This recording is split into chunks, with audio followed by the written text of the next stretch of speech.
Hello. Did that button work? I think I am audible. I look kind of quiet though, actually. We're gonna buff this ever so slightly.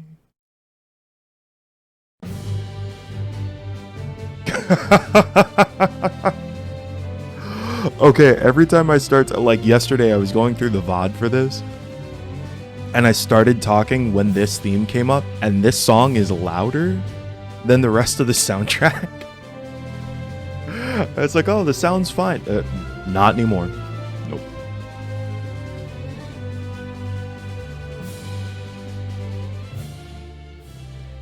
I mean, it's a theme that deserves volume. Let's be clear. Let me be clear. This soundtrack is what some might call a banger. My name's Josh, folks. Welcome in as we continue our playthrough of Final Fantasy VI, the Pixel Remaster. I won't lie. I've been excited to get back to this. Is this my new theme song?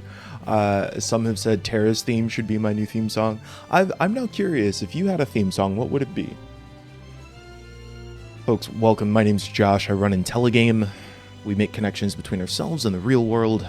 We learn about ourselves through the games we play. And I tell you, we have... I think there is a good bar that has been set with this game. It is just day one.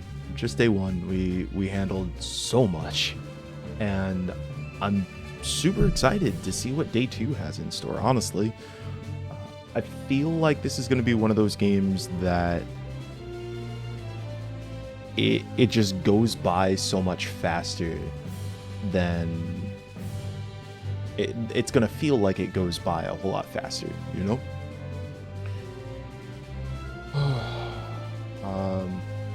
Let's see, folks. Let's go ahead. Let's do the intro rundown. Matt Calder kicking us off, lurking for a bit, but here. It's good to see you. Welcome in. Organism, it's good to see you. I'm glad you're swinging back. I hope you and the family are doing well. Benny Jets, it's good to see you over. One of my favorite Stumped Mod crew.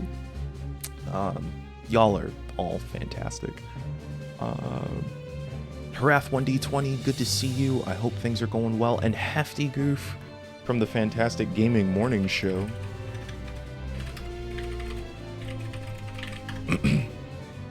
I hope things are going well for you, folks, if you're looking for a fantastic morning show that plays games. So we're going over to Gaming Morning Show. It's 6 to 9 Pacific time. Borgware Mark D, good to see you, bringing that joy. More coffee. Glad to see you as well. Hello. Leah, if you missed episode 1, it's okay. We will give a brief recap before we get started with episode 2. It's also actually very helpful for me, so that I can actually remember what happened. Y'all know my memory is not the best. Dylan, it's really good to see you in here. I hope you've been well, friend. I know it's been a minute, but I'm glad that you swung in. I'm really enjoying this playthrough, and it seems to be resonating with a lot of folks. I know for many people this is their favorite Final Fantasy, and I think I can see why. Tim Z, good to see you as well. I hope you and the fam are doing well, and that the work you've been taking on is going. Oh, we should check in about a project, shouldn't we?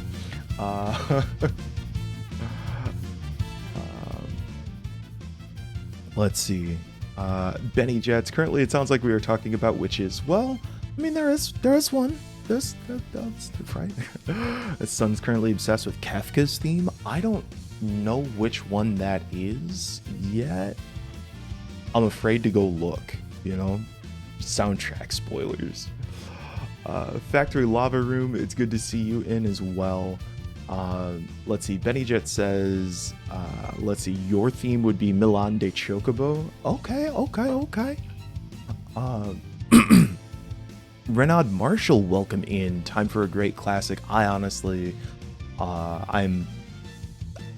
it is already, even just in day one, quickly shown itself to be what I think is going to be one of my favorites as well. Will it dethrone Final Fantasy IV? I don't know. I do have the nostalgia bug for Final Fantasy IV as well, but we will see. New job, it's good to see you in, and Brilliant Jester as well.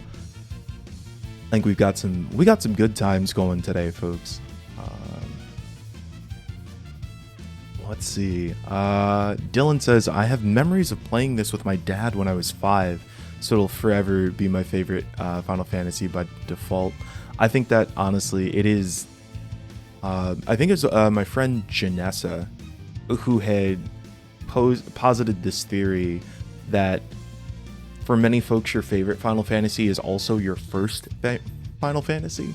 And I think there's good reason for that, right? Like, you have the nostalgia bug, but also for many of us, like, Final Fantasy set the bar for not only storytelling, but like a depth of a narrative experience.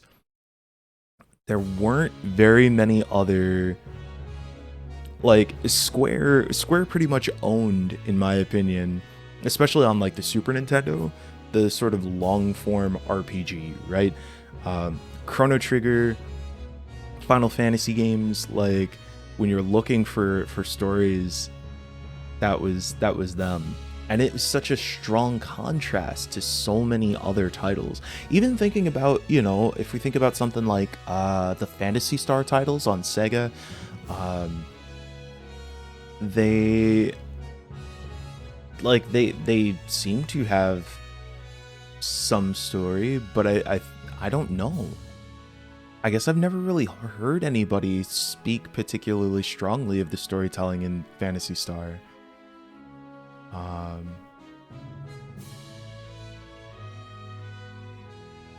This makes me want to go back and investigate, like, who were the characters, what happened in the Phantasy Star games, you know? Very curious. Is the real OST for the remaster? Yes. So this is the reason why I will play the Pixel remasters over the original versions. I know that there are changes back and forth in some of them that, like, agree or disagree with. I have not been able to convince myself to play the Final Fantasy IV Pixel remaster because they make some narrative decisions at the beginning of the game that felt so offensive to me that I couldn't continue. But the remastered soundtracks are tier worthy. When I listen to the theme of the Red Wings for Final Fantasy IV, it gets me every time, hearing like actual horns and strings. Oh. Factory Lava Room says, I think my theme is Under the Rotting Pizza. Wait, is that an actual track?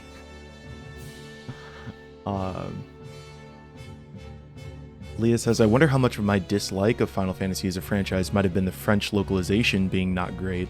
Should revisit them in English someday.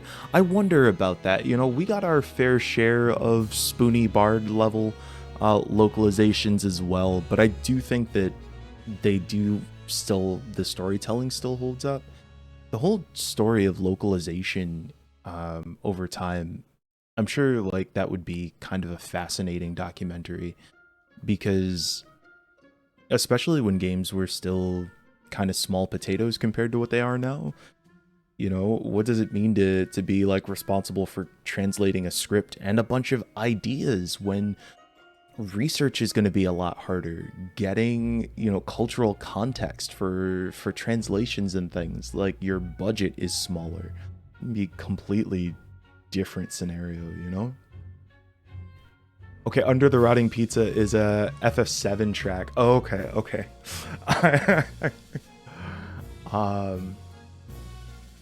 Jenny, it's great to see you in here. The fantastic Kim Chica. If y'all are not following Jenny, an amazing curator who is running Geeks and Grounds, it is a by email game club where every month they'll take on a new game, and Jenny sends out weekly emails to help keep you motivated, give you a little bit of extra information. It's really amazing, and I think you should spend some time with it. Also, there is a new interview up on Jenny's YouTube with the creators of Slay the Princess, which is a fantastic narrative game. The demo, I believe, is still available on Steam. So please take a look and show some fantastic support. Jenny says, I've never played 6, and I'll just be leaving a lurk, no worries. Oh, since you want to experience it yourself, totally understand. But I have formative memories from playing 7, 8, and 10 especially. Honestly, yeah, 7R is a big deal game. And the original 7 too. Though, true confessions, I haven't cleared either.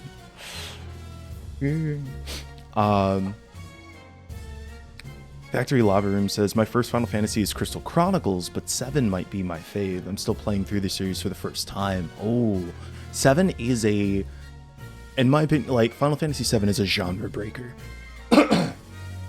It, like, just the sheer scope of it, and of course it being on the PlayStation, you know, this new media that has access to far more in terms of visual fidelity and whatnot, like, 7 was a game that shaped the genre 100%.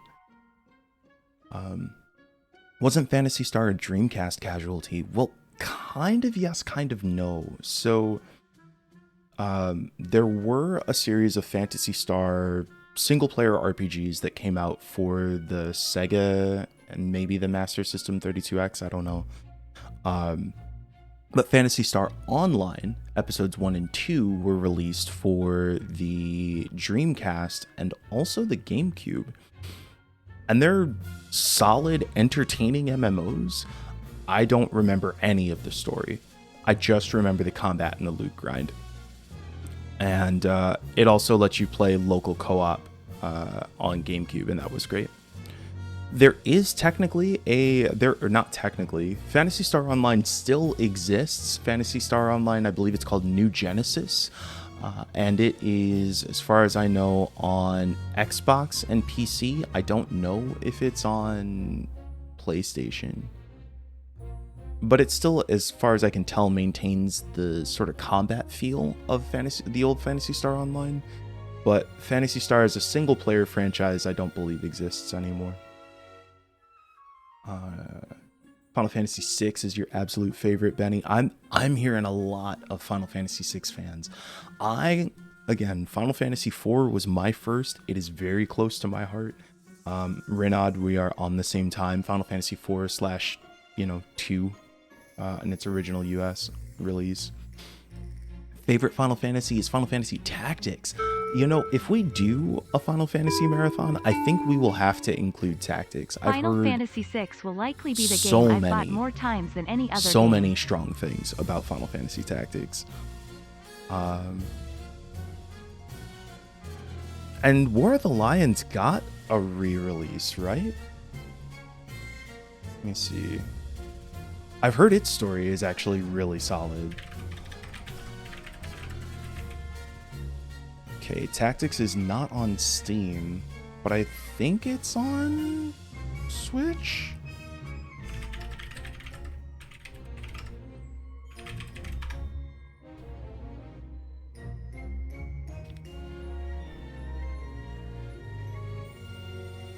I guess not? But apparently a remaster is probably on the way. Theater Rhythm producer Ichiro Hazama said that the Tactics team at Square Enix is incredibly busy right now. Huh, so maybe we'll have to hold off.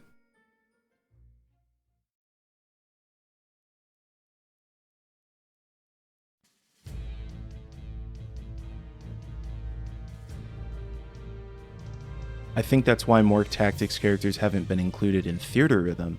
We just need to find out the details. I think that's what's going on. I haven't played a Theater Rhythm in a long time, and the Final Fantasy Theater Rhythm games are a lot of fun. Such good music in the Final Fantasy franchise. Yeah, Phantasy Star Online also had a ton of online features on early consoles, meaning you can't really experience them anymore. It's true. I've heard that there was Phantasy Star Online Blue Burst, which was like the first PC PSO, and I don't know if there's still like user servers for that. Dylan asks, read the amazing soundtracks obligatory. Have you listened to The Black Mages? Is that which Final Fantasy is that from?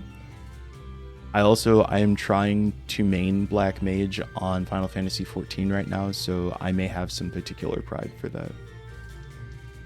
Jenny says there's a book series called Legends of Localization that's really good if you're interested in that information. I am, actually. That would be really cool. I will have to look that up. Lava Room says, I've played 4, 5, and 6 for the first time on the Super Famicom with translation patches. I wonder if my observation of the series is skewed a bit in comparison. I kind of wonder. 8 is next on my list. I think I'm going to favor the PS1 trilogy. I mean, I think a lot of it does come down to, you know, I mean, like, the stories are good. The stories are good, but like localization and translation it's difficult, it's complex, and I think we have with time understood more and more and appreciated more and more that work of not just translating a thing but also figuring out, well, how do I make sure that it fits here, right?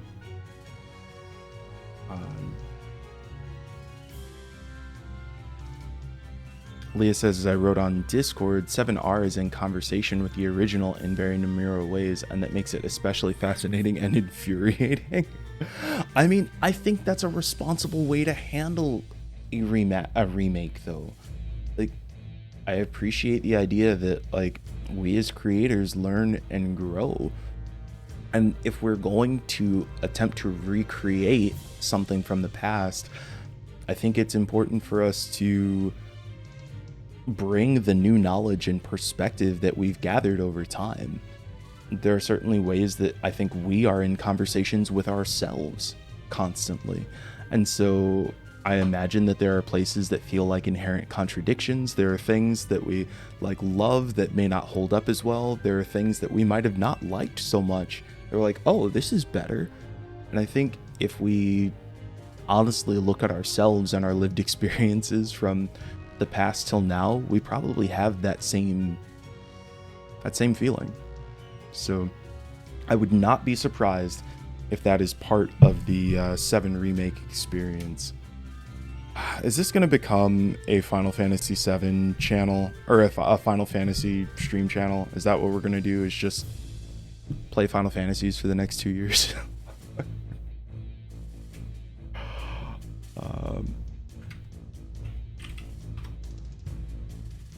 Let's see.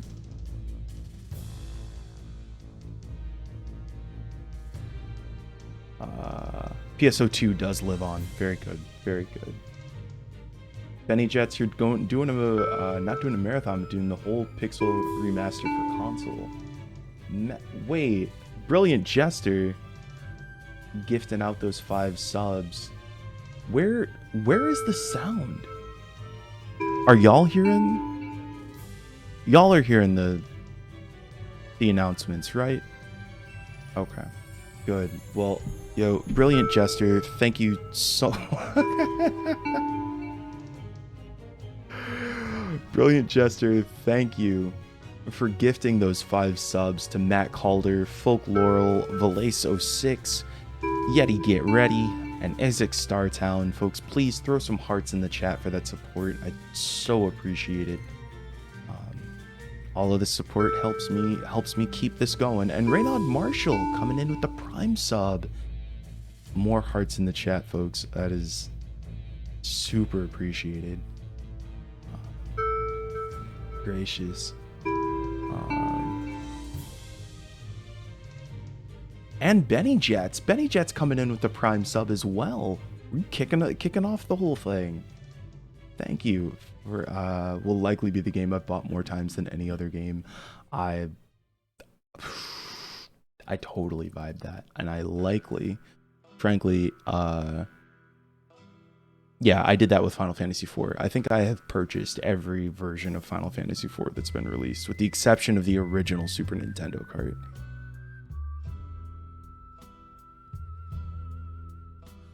Which I would love to get my hands on, but is not a cheap one, team. Is not. Gracious, thank you all so much for those for that support and those subs. Every bit helps keep this going. Helps keep me going.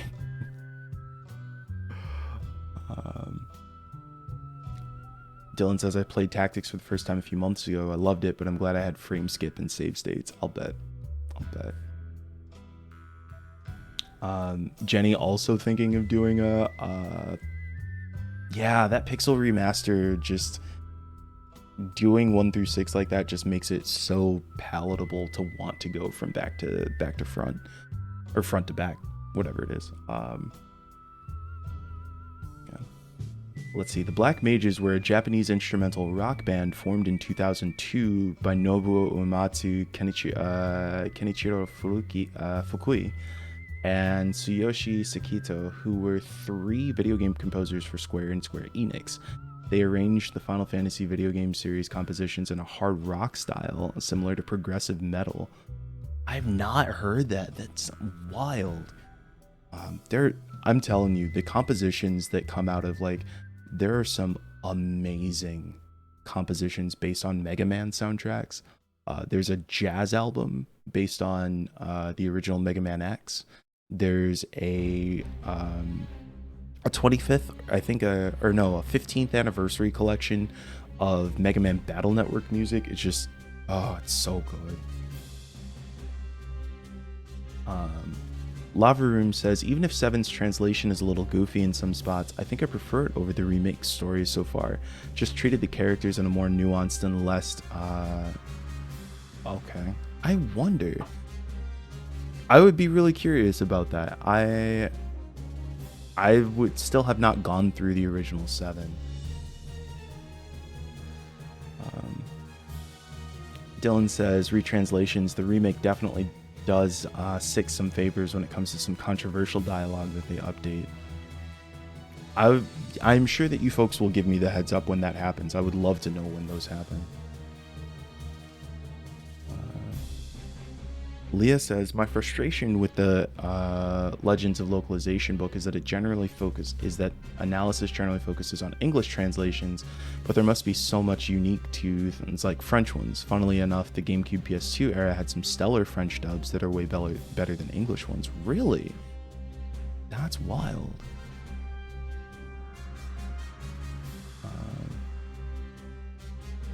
Let's see. Whew, gracious. I tell you, Penny Jets. I got it for the SNES first, and then PSX, and then GBA, and then PC, and then iPad, and then on my Android phone, and then the Pixel Remaster on PC, and on my phone, and now on the Switch. Yo, you really went in, and I so far am seeing why. I really am. Speaking of seeing why, I think it is time for us to go ahead and get started with our second episode of Final Fantasy VI. Oh wow, it's as if the soundtrack was like, ooh, okay, let me get out of the way so that you can play the game. And then it said, never mind, I'm not listening to you, I do what I want. All right.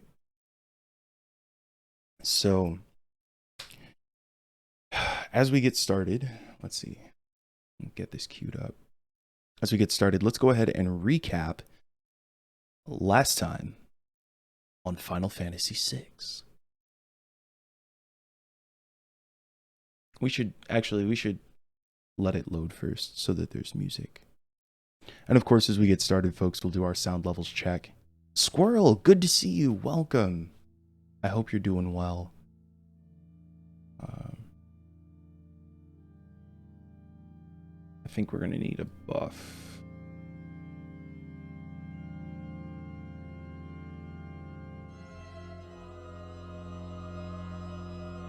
All right. Let me know as we get started, folks, how the soundtrack is going.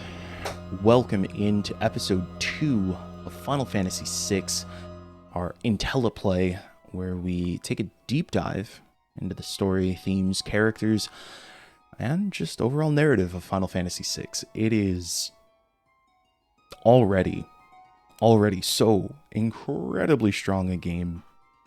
It is originally released in 1994. We are playing through the Pixel remaster, thanks to our good friend and mod, Kills. This is, this has been a long time coming, and yeah, we're gonna have some good discussions. Yesterday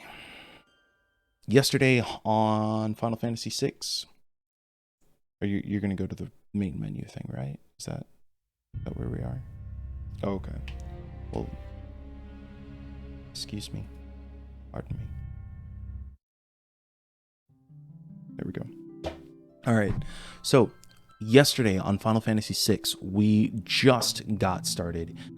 We come into the game as a woman whose name we do not know, but we know is being controlled by a slave crown that makes her essentially completely vulnerable to suggestion. She, along with two soldiers from the Empire, storm into a town, destroy, just wreck their way through folks to try and find their way to an Esper, which is this creature that seems to be shrouded in, or encapsulated in some crystal or ice. However, when they get there, the Esper reacts, seems to send Biggs and Wedge to the Shadow Realm, and and our third character wakes up, has been taken in by a bystander who tells her to run off because soldiers from the town are looking for her. She obviously was just part of this assault on the town. He knows that she was enslaved by the slave crown, but apparently nobody else will listen.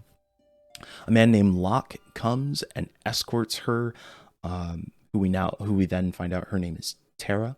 But Locke escorts Terra out of town and takes her to Figaro, which is an ally of the Empire.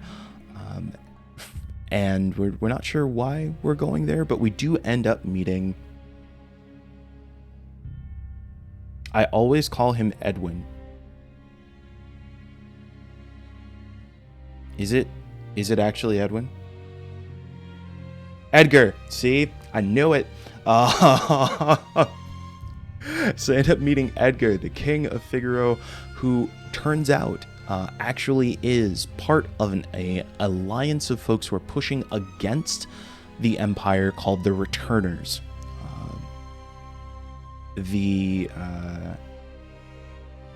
and Wedge is totally a Star Wars nod, 1,000,000%. Hey, Rach, it's good to see you. Welcome in. I love the conspiracy theory about Biggs and Wedge, where Biggs and Wedge is the same. Is really? That's the universe continuity hook. All the Biggs and Wedge are the same.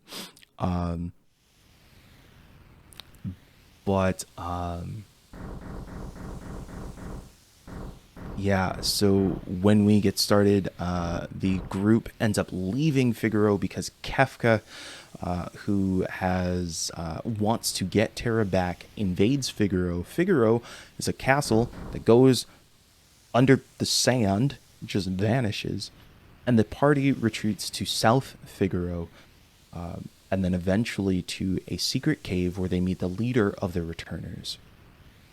The leader of the Returners, Bannon, asks Terra to join their cause, knowing that Terra has access to magic and is the only person who has access to magic, a power that seems to have vanished for centuries. Terra decides to join the Returners, and that takes us to the beginning of today. Episode 2. there are some other things along the way, but if you missed those, I would encourage you to check the VOD either here on Twitch or over on YouTube, where, by the way, I actually uploaded it. It still needs to YouTube process or whatever. I didn't realize how long that was going to effing take.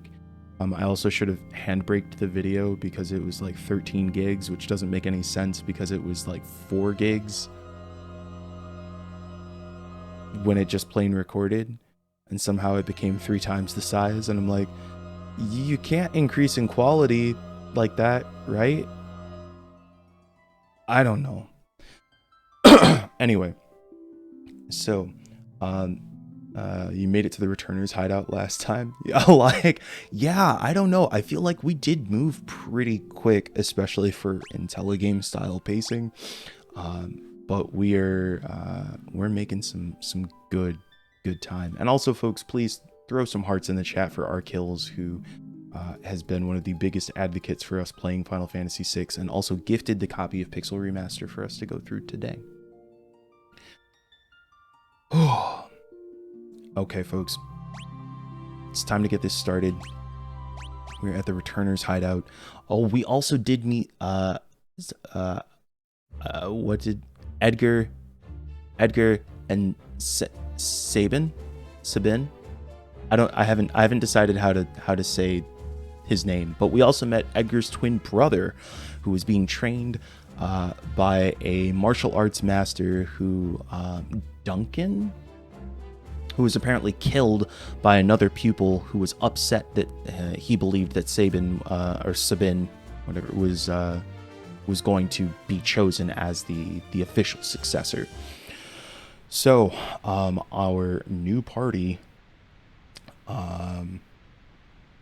is and yes, we did get through that. Or did we not? Oh, okay. I think we did. Did we not? I think we did that. Maybe not. Maybe we didn't do it, but I think we did it. I'm pretty sure we did get into this fight where we had to use Blitz. However, the thing that was called out to me yesterday was that originally when you were like using Blitz, it wouldn't tell you the command string, but it actually gives you a little border, a little like banner up at the top now to tell you what the inputs are supposed to be, so that you can get the thing right. So yeah, I think that one we did already. But I will say I do appreciate the concern around spoilers. There is there is a spoiler chat in the Discord. If you are not over there already, if you would like to talk about the things that are coming up, that kind of thing, our spoilers chat tends to get real active for games like this. So I would encourage you to head over that way, and then I don't even get notifications for the channel. I have no idea what happens there. I just trust that y'all are good people. That's all I can do. Okay. But yeah, on the original SNES cartridge, it gave you no hints and just told you blitz or die. Yeah, and that seems wild to me. But also kind of like a cool mechanic, like remembering the different commands for blitz. But it wouldn't be helpful if nobody told you how to do it up front. Or if you had to if you had to look it up in the instruction manual. I do genuinely miss instruction manuals. Here we go. This raft will carry us to Narsh. I'm going to call it Narshe. That sounds better. Hop aboard the raft. Head towards Narshe while protecting Bannon at all costs. Wait a second. Wait, another mini game? Y'all know how much I like mini games. This game is trying to steal my heart. I love mini games. And it's just such a different experience than frankly was in Final Fantasy IV. Alright, at least Bannon is on the back line. Let's see. Aura cannon. Did it work? Did I? Dang it, I didn't get the back on it. Okay, fine. Tools, auto crossbow. Wait, pray? Oh. Thank you, Bannon. We appreciate you.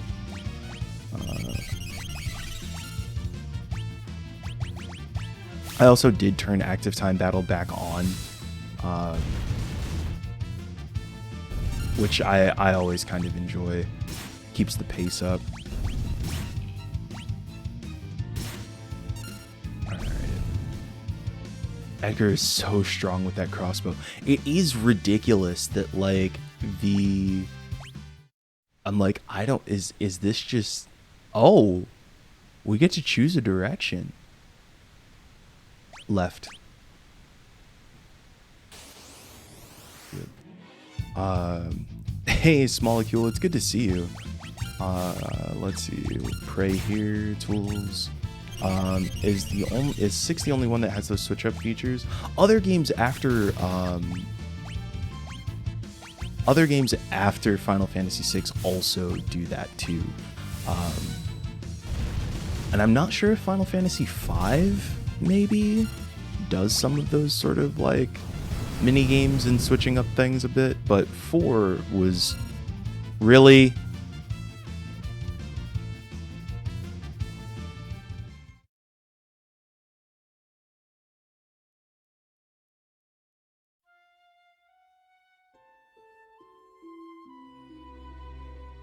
She looks so sad. You did 137 damage to a character with 142 HP. That's not reasonable. Oh. Okay. Well, let's make some changes. All right, Bannon is already on the back line, which should decrease the amount of damage he takes. We also should maybe equip somebody with... Well, I mean, the Knight's Code wasn't going to help. It's not like somebody could stand in the way of him taking his attack and also take their own attack. And he wasn't critically wounded. I wonder if there's something that we can do.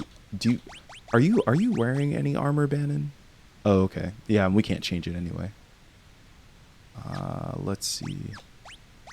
Is there anything else we can do in here?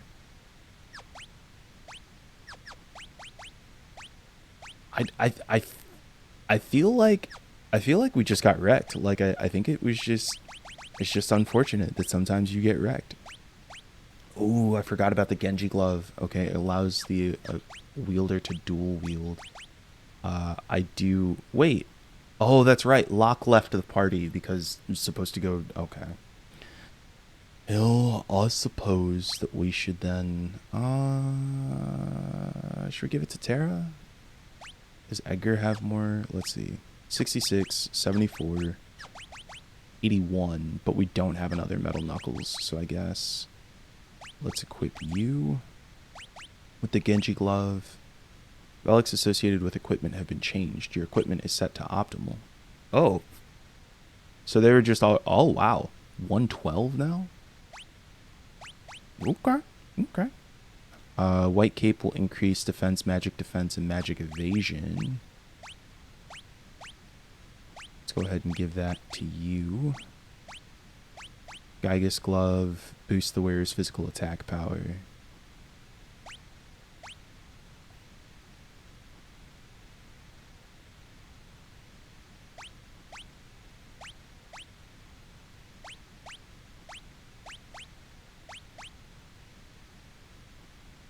Just wondering. Just wondering. That's all. All right.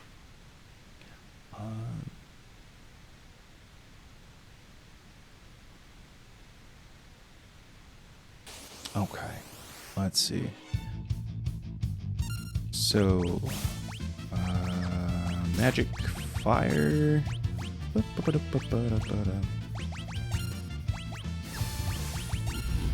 right. Auto crossbow. Punched. Okay, so Prey is a good heal. Like, I shouldn't have to worry too much about healing if I just have... Let's see. It doesn't look like the Genji Glove really did anything there for...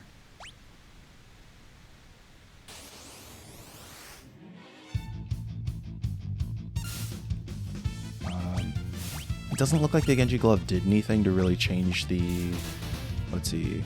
How much damage there? 239? Not bad. Not bad. But let's see.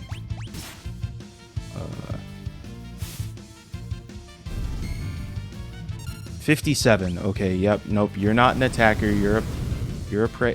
Bannon just died again. Bannon just died again. No. Maybe I don't have to go left. No, we are going left. I don't care. Let's see. It took me a while to get reused to the character names because I never keep the OG names. Yeah, totally. Back in the day when I would play this, I would like... Oh, because it didn't even save. So, okay, here we go. So let's go with... Let's put the Genji Glove on you.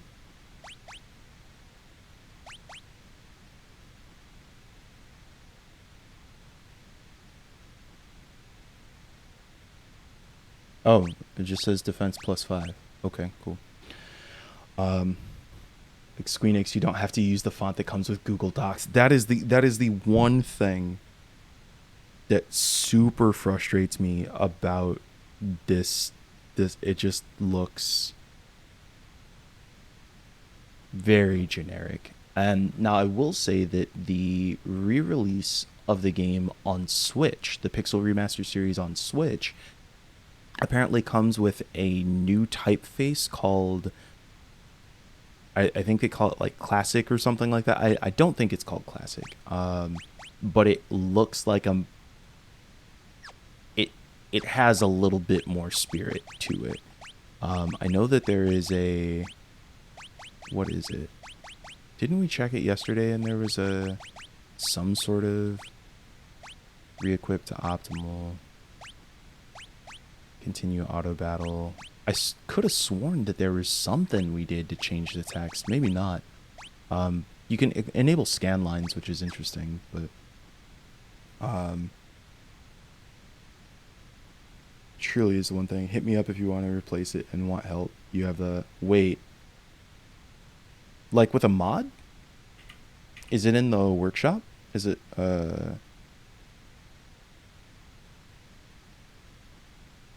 Oh, it's not. If it is a quick install, I literally will switch it. Like especially since we're a little stuck anyway. Yeah, if you want to DM me it, if that's something I can do in like a quick second, I'll just go ahead and swap that out now, because I won't lie, I would genuinely enjoy not seeing Ariel Narrow. Like it's actually what kept me from like buying it on it's what kept me from buying it on the like mobile re-releases back in the day. I'm like, why are you're flipping Square Enix. You can afford to you can afford a font, just one. All right, let's see. Small text is the bane of my existence in literally everything. Oh, it's so true. Go left like Max wants to see power line. Genji Glove lets you swing 2 weapons. Ah, fair. Okay. All right, I appreciate it, Rach. If you can't track it down, no pressure. I'll look something up after we get through this. Okay, Edgar's got the cape. I've made some changes. I think my biggest goal is to wipe just wipe that encounter as quickly as possible. So we want Meteor Strike. Use the auto. Let's see if the Bioblaster actually does better damage.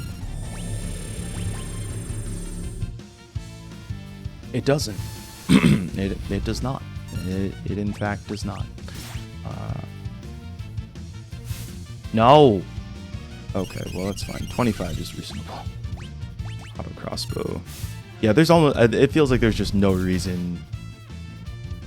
Well, I guess. Let's see. Let's see.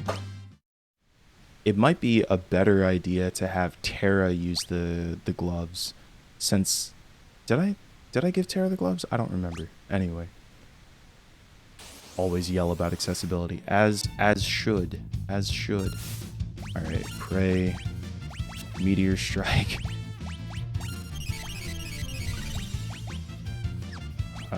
Did fire do much? We'll see.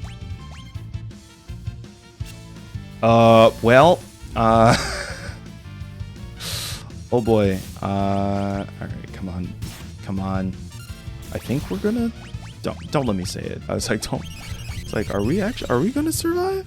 Are we gonna? That's one. Ha! There we go. Get him.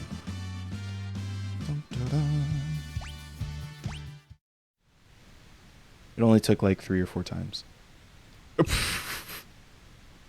Felt bad playing the Stray Gods demo. I haven't played it yet, and I admittedly am not a big fan of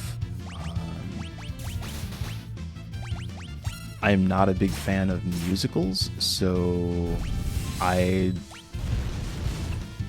was like, I'll try it, but I would be sad if it doesn't work out. And yeah, thanks for that, Small. Yeah, if you want to talk more Stray Gods.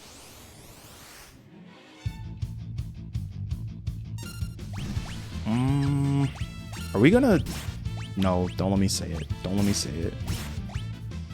Mother! No! I don't... my quarter circles are just not working out. I am going to get it. Wait, do you see the cool glasses? I think that's supposed to be blind, but but it just looks like they're all wearing cool shades.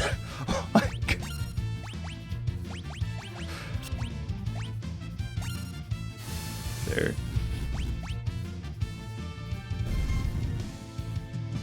GG easy. The party said, Terra said, deal with it.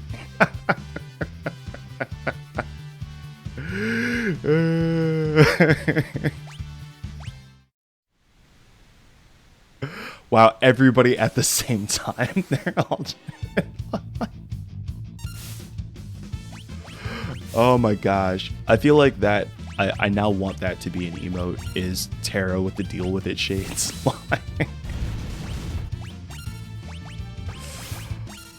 Oh. I love everybody on exactly the same page. Not so encrypted. It's good to see you. Welcome in. I hope things are going well for you. Oh no. Still alive! Well, Bannon is. Oh no. Oh no. I guess.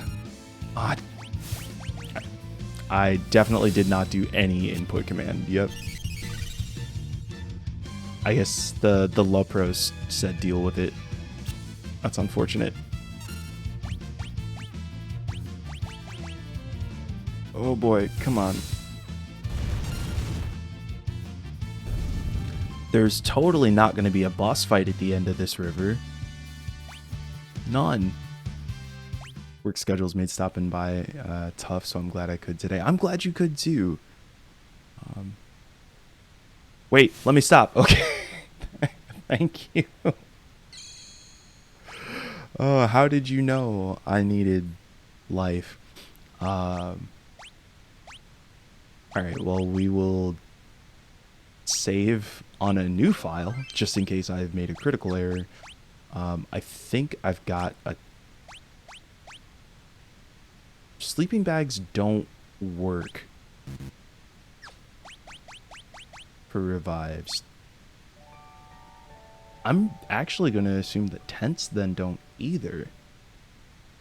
But let's see. Oh, it does. Great. Okay. Logging off for a minute. All right, we'll see when you get back. Sabin with the deal with it shades. Oh, gracious. Okay, I need a black mage so that I can cast blind so that I specifically can put the deal with it shades on Terra's sprite. That will need to be an emote.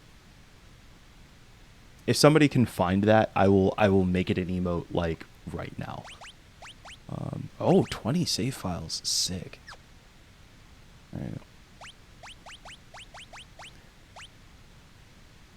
Alright, we already saved. I don't think there's anything else we need to update. Oh, something tells me we're about to have a bad time. SNES car had 3 save slots, right? Frankly, I don't know what I would do with 20 slots, but, I mean, I'll take it. Alright, auto crossbow. Why do I use anything that's not the auto crossbow? Bolt of holy energy. Oh, we don't get to choose. That's what I've been missing, is that we don't get to choose our target for blitz. Which is fine. Why would I use anything that's not auto crossbow? Get it tattooed. It really does feel that. Where is my phone?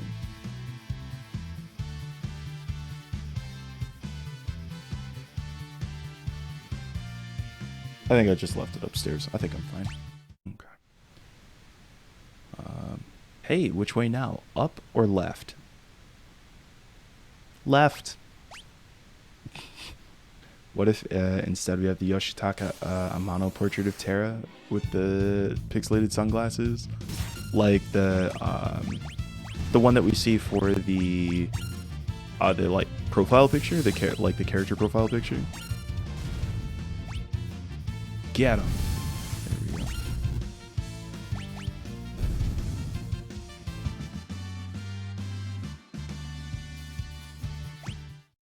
I am curious. Is it this one, you mean? That one with the deal with it?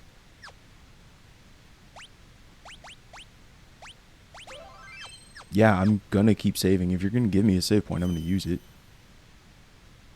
What? I'm gonna assume it's like MP backwater as opposed to I used the restroom and now I feel better. Here's a convenient bucket.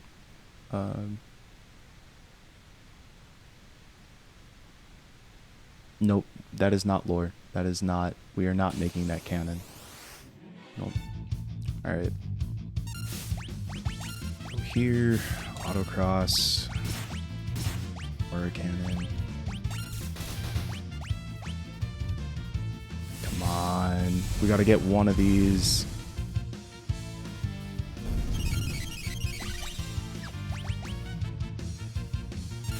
Just don't let it fireball. Ooh. Terra came in with the crit. I like it.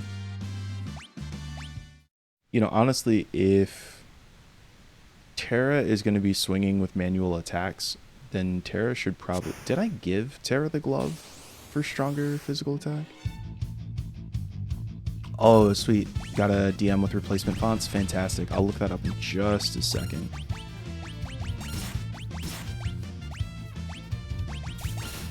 Go. Terra was like, I'm done. I've had enough of this. I will not reset again.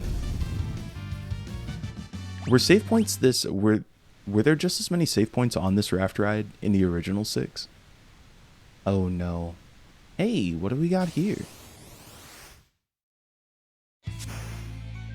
Oh, that doesn't look good. You're up the creek without a paddle. And I'm not gonna let you through.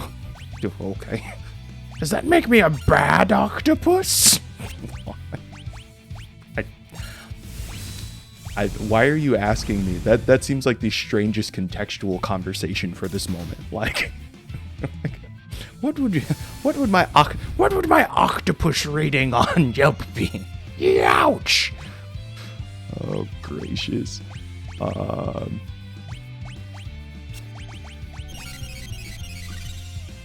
Bannon now says deal with it. Oh, that one's a tasty morsel. I'd love to get my... Oh... That was unnecessary. That was... Wait!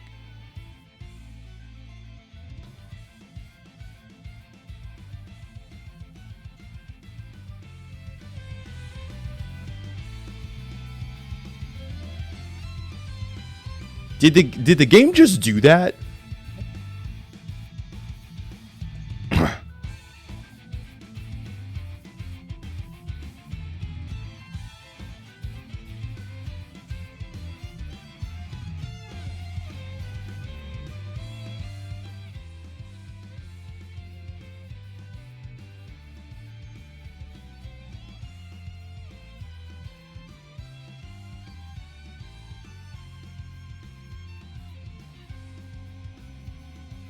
I don't even know how to I don't know how to feel. I don't know how to I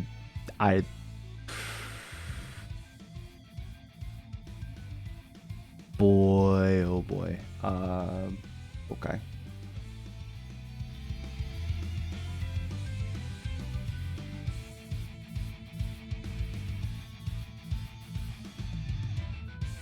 It doesn't look like the game levels should be changing on Zoom.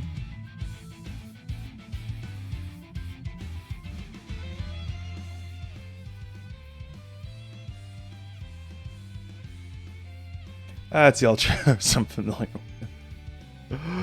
Oh gracious. Okay. Well. Yep. That just happened. Yeah.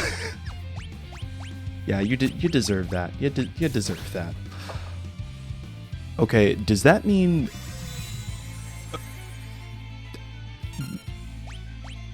Muscleheads? Muscleheads hate them. Oh, who's about to get wrecked? Oh, still alive. Nice try, though. Alright, let's, cure. Pray. I always feel like when I am playing with ATB on, with, Really? Incredibly rude.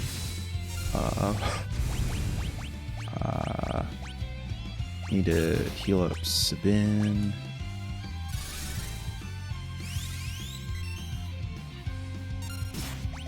Alright, Raging Fist. Damn it. Oh, you didn't have anything to say about Edgar, huh? Okay. I want to make sure they're all getting XP. Gives me the creeps. Wait, are you...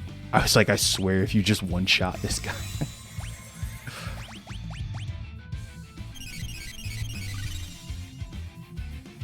Good. Okay, come on. We gotta be almost there, right? Oh, no. Really? Okay. Come on. No! Seafood soup is not on the menu.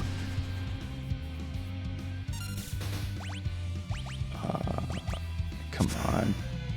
That's got to be it, right?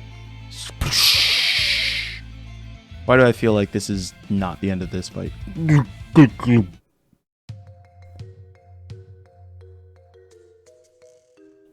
Oh no. I am concerned. Think you got the point?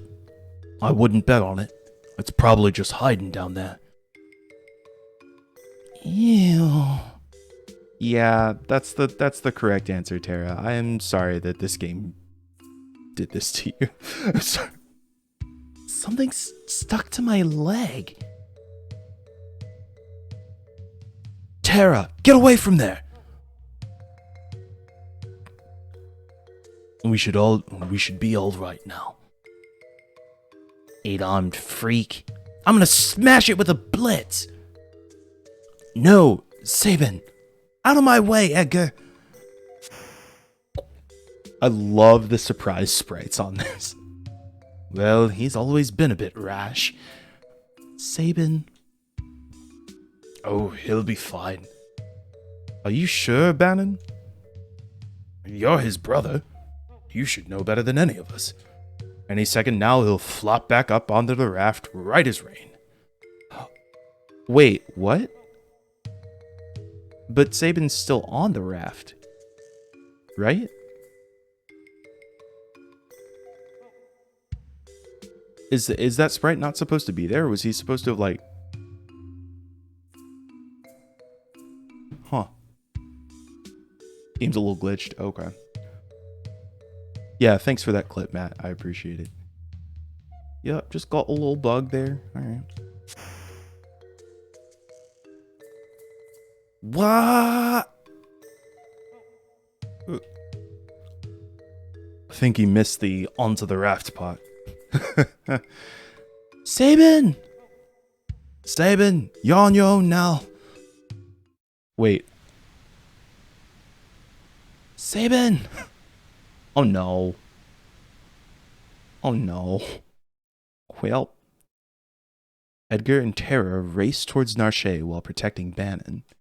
But what of Sabin, who was swept away by the raging waters? And how is Locke faring after having penetrated the Empire's defenses in South Figaro? Is all according to plan? Find out next time on Final Fantasy VI.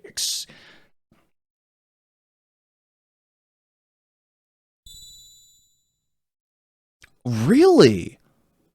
I was really concerned that that was what they wanted me to do here. Please tell me they'll let me do all three. Choose a scenario, Kubal. Yeah. This is definitely a save point. They do some... Gosh, this game does some really interesting stuff. I'm actually really curious about what's happening with Locke. Also, a really interesting thing about this, one of the things that I love about Final Fantasy XIII is that one of the reasons that Final Fantasy XIII is actually my favorite Final Fantasy is because I think their control of narrative is exceptionally tight. And part of the reason that they're able to do that is because the game starts off very linear, and they split the party up into groups of 2s and 3s, and it gives you an opportunity to get to know the party members individually in a way that you can't rely on when you've got 6 or 7 people who are all together all the time. So I always say that, like, it feels like that's the first time that it does it, but I guess it's not.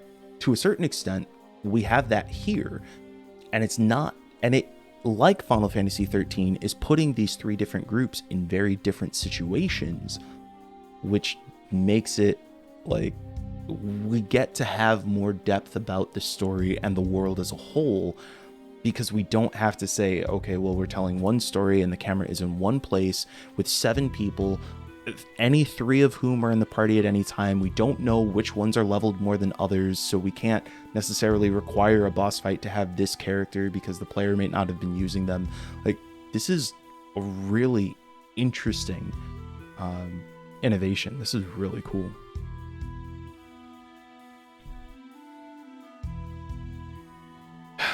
Locke has worked hard to stymie the efforts of the Imperial troops in South Figaro, but now he desperately needs to escape.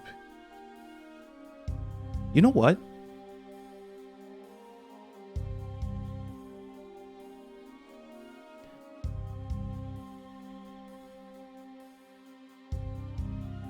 Real quick question.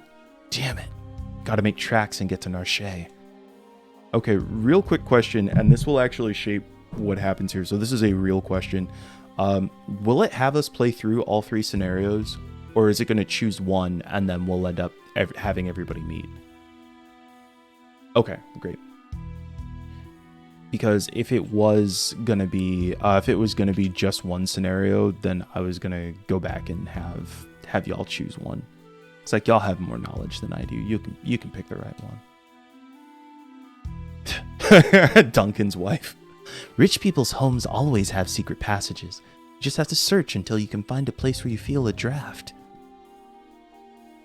I mean, I believe you. All right, another save point.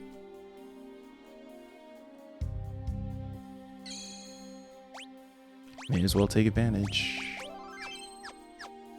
You did maybe pick the hardest one first. Well, that does sound like me.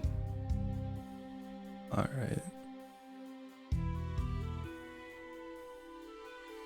Well, let's not go confront a piece of Magitech armor solo. I do not think that would be a wise 1v1. Oh, is this a good point to swap the font? That's a great idea. Thank you. Let's go ahead. Let's do that real quick.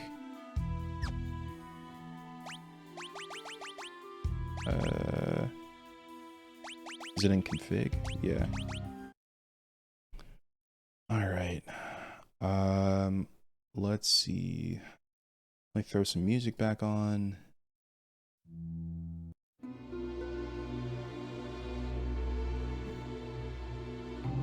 And then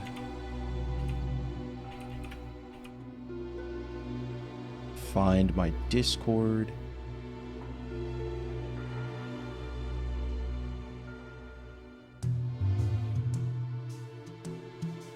Found some 6 replacement. Oh, did you send the actual link, Matt?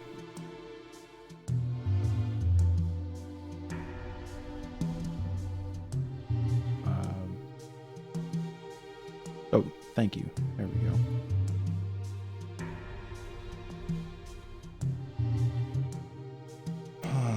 Okay, so oh, cool. And they've got multiple options for and after.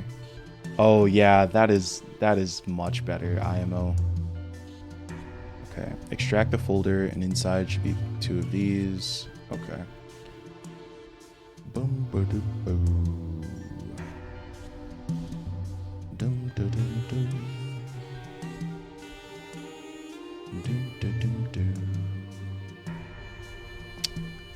Can I open? I actually... Okay, hold on. Let's check this one. Are these all 7-zip files? Do I need to download 7-zip? I think I do. Okay. Wingdings? Gosh, that would be miserable. Let's see.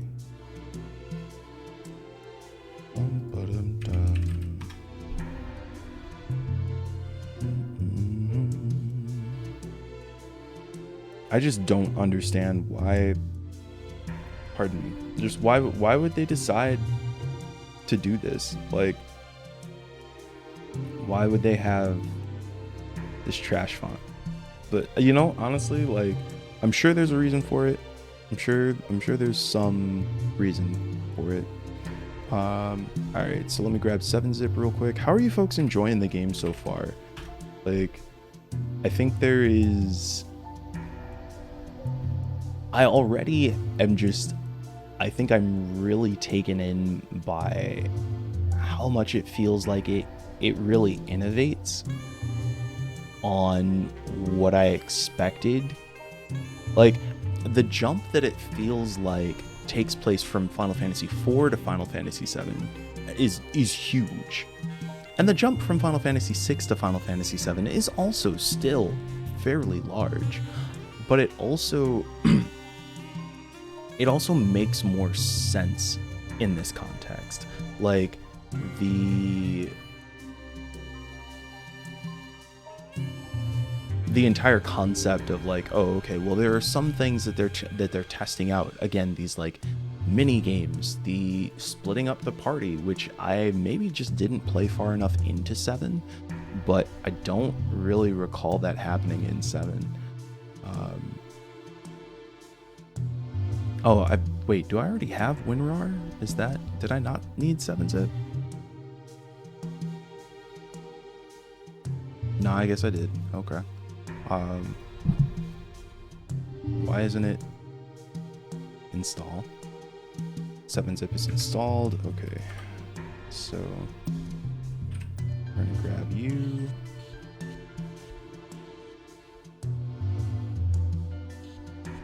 Have you not finished Final Fantasy VII? Hey Glitch, it's good to see you. Welcome in.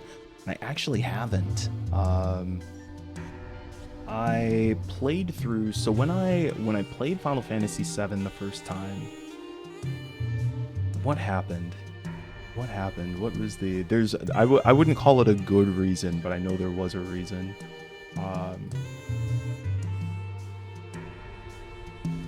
Why is okay? This is.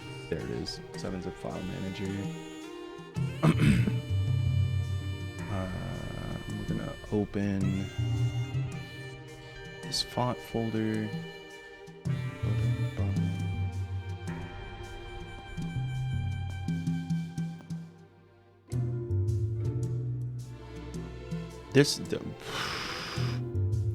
Sometimes there are some times where I'm like, I don't think I am that old.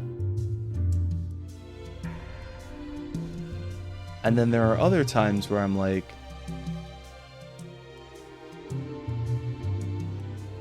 am I though? Because like navigating this way makes no sense to me, but somebody thought it was a good idea. All right, so I'm gonna grab this, go over here.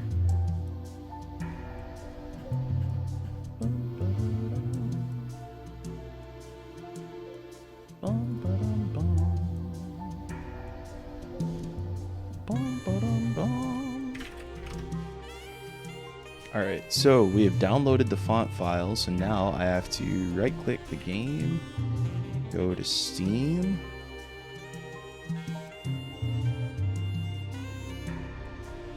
grab our local files,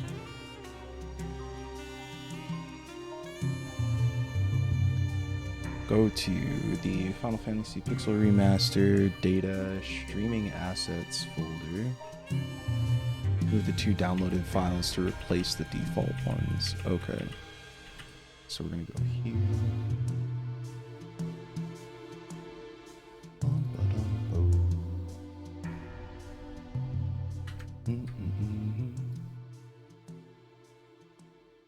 Replace.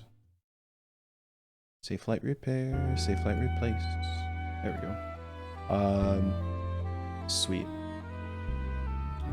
Playing through 7 was really interesting. Are you legally allowed to call yourself a millennial gamer? Yeah, I might have to. I got some points on my license for sure. I think the reason that I stopped was because there are 3 discs to Final Fantasy 7 on the PlayStation on PS1. Thank you, Matt, by the way, for putting that together, or for finding that link. Folks, please throw some hearts in the chat for Matt and all y'all making this suggestion. I do think this new font is going to look better. So there are 3 discs in Final Fantasy VII, and there are 4 discs to The Legend of Dragoon. So my best friend back home, his favorite RPG is The Legend of Dragoon, and he was trying to get me to play it. And you go from like disc 1 to disc 2. Look at that font. That makes so much more sense. That is a better situation for sure. But yeah, so you get from disc 1 to disc 2 relatively quickly in Legend of Dragoon, which felt like a marker of progress, the insert disc 2. That is not the case for Final Fantasy VII. There's probably a good 20, 30 hours or something like that on disc 1 before you like leave the, if I remember correctly. And yeah, it was not good. Or correction, it was fine. It was good. It was fine. I just like didn't feel like I was making progress through the game, and then I didn't come back. It's not a great reason, but it is what happened.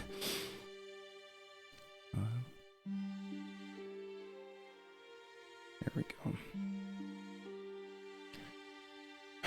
Okay, yeah, thank you, Rach, for making that suggestion. Matt, thank you for finding the file.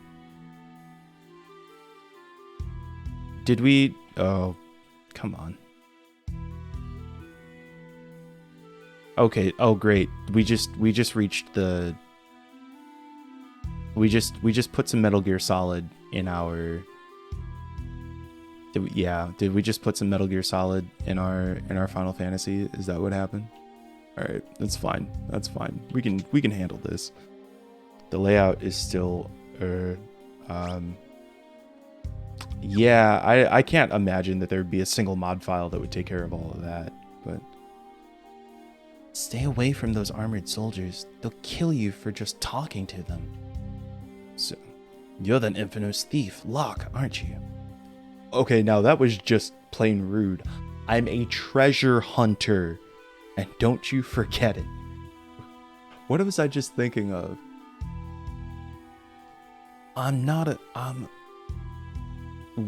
There's a movie line that feels...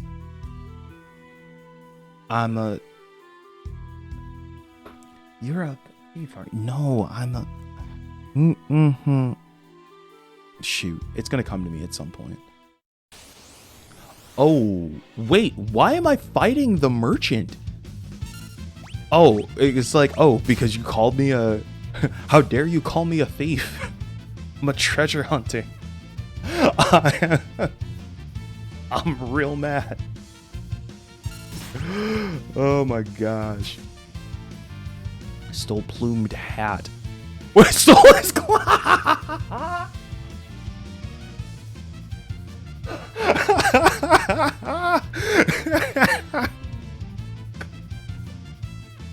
Stole his clothes too.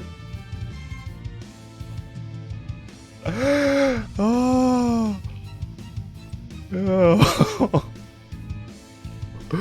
That's amazing. Oh, here we go. They're a little tight, but price was right. Birthday scene. What? Oh no. I cannot believe. Why do I have to always go and open my mouth? Oh, that was the best. Oh gosh. Okay, and we still have all our gil from full parties, so I'm gonna go ahead and buy a couple more tents and some more Phoenix Down because this game doesn't seem like it wants to play games. All right, that was amazing. Oh gosh. All right, well at least now we don't look like Locke. I had no idea. This game is just gonna continue to surprise me, I feel like, at every turn. Not buying anything. Oh, well that's fine. Just get the hell out of my way. I don't have to. All right. Let's see. Rich people's houses always have secret passages.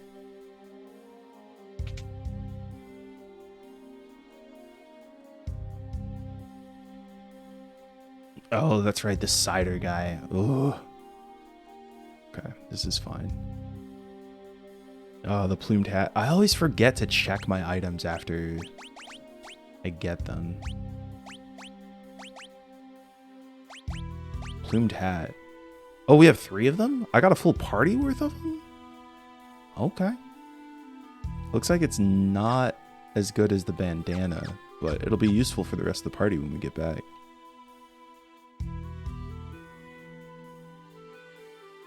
Can we... Is this going to be a problem? Okay. I feel like they said don't go up to the armored soldiers. They'll kill you just for talking to them. Halt! What do you think you're doing? Okay, well...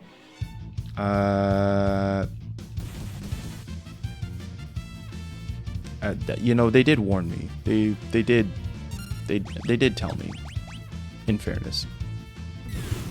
Oh! Yeah, I think we're done. I think...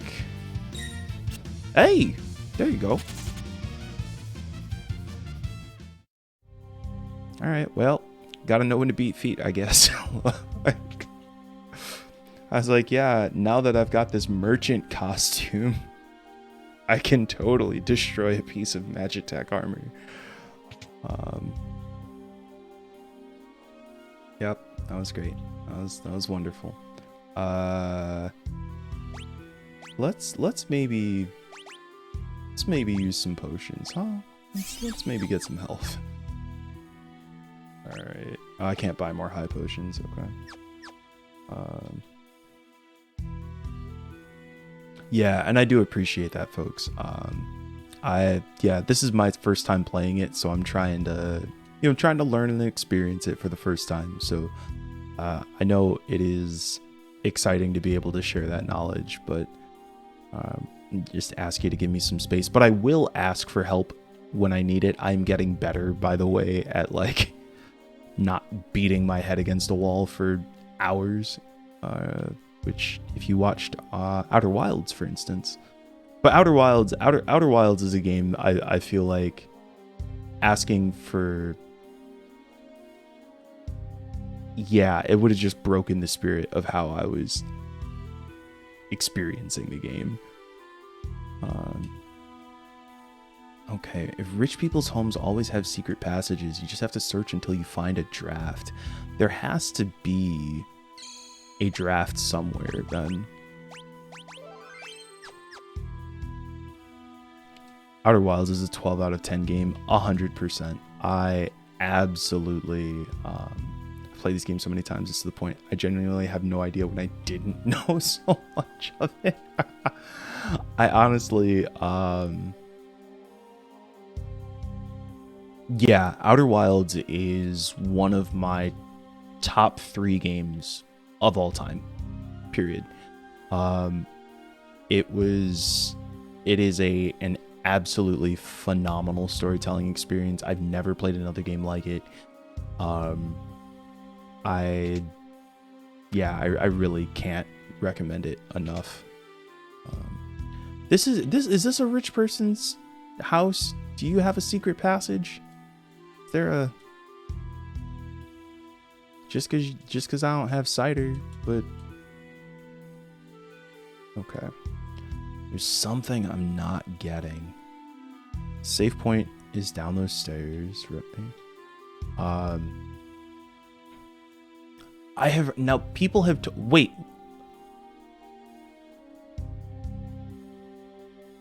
I never went down these stairs? Oh, that's embarrassing. That's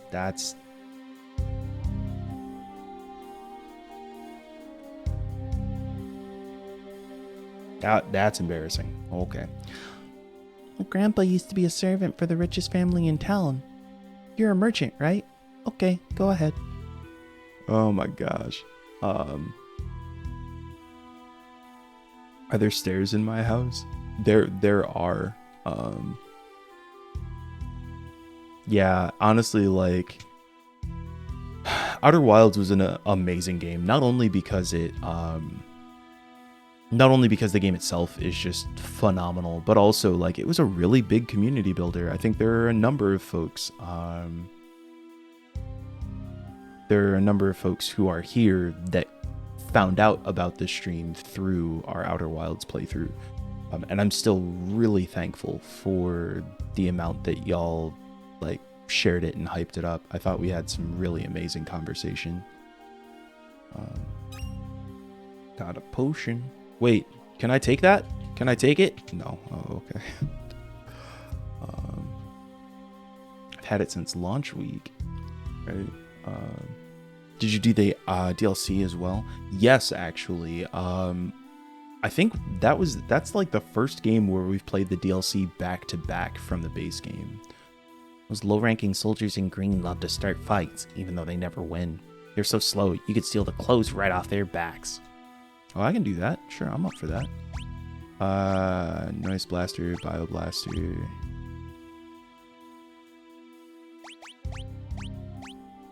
Why do I think we've got all three.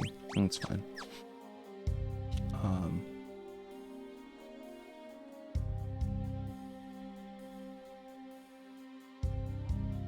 Let's see.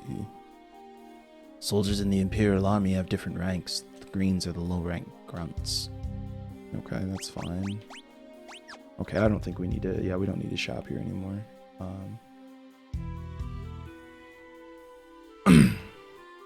Did the Outer Wilds VODs make it anywhere? I have to upload them to YouTube. Because, yeah, I know some of them just, like, got devoured on... What are you doing here? Scram! Wait a second.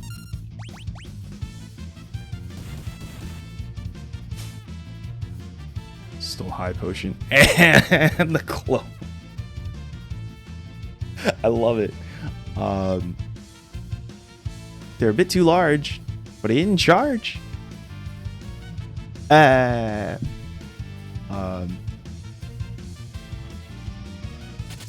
But yeah, I'll have to upload those to YouTube. It's gonna take a minute, but I genuinely think the discussions we had for that and for Echoes of the Eye, the DLC, were some of the best we've had on the channel. The unfortunate thing is that my biggest concern, I think part of the reason I haven't gone back and done it is because I am afraid that there are episodes in the series that I'm missing, and I feel it because I know that there were a couple of times where like I'd run out of hard drive storage, or I think I maybe did an episode like remotely, and I'm just like terrified to find out that I don't have all the episodes. Tefrax, that's very kind of you. So yeah, I don't know. I think that is a part of it, is I'm just scared, and I need to just go ahead and confront that. Like, if it's gone, it's gone. For instance, the entire playthrough we did of Walking Dead Season 1, the year that we got chosen for Black History Month, like, episodes 1 through 4, we had amazing discussion, and I had a recording setting wrong on my OBS, and I have no sound. Like, I have no voice for that or for like one of the games afterwards, and it just like broke my heart. I still try not to beat myself up for that, but yeah. Honestly, maybe even just your favorite moment on stream would be great on YouTube. I think that would be nice. And yeah, this font is much better. Oddly fitting that Outer Wilds of all things would cause that fear of loss. It's so true. I do think that having some highlights, like, that's why I have if we're on YouTube, for instance, that's why we have the two channels, right? So we have the VOD channel for full plays, and then we have the main channel where I'll try and do like edits and highlights. It takes more time to, do highlights, especially for old content where I now try to put like markers on stream when there are discussion points or things that I want to highlight, so it's easier for me to grab clips. But yeah, going back through the old stuff, yeah, we'll see. And I know going back and watching episode 2 with the freaking slip and fall into the place, like, that's gonna be hilarious. A detachment should be making its way towards Nashe as we speak. We'll be linking up with them soon.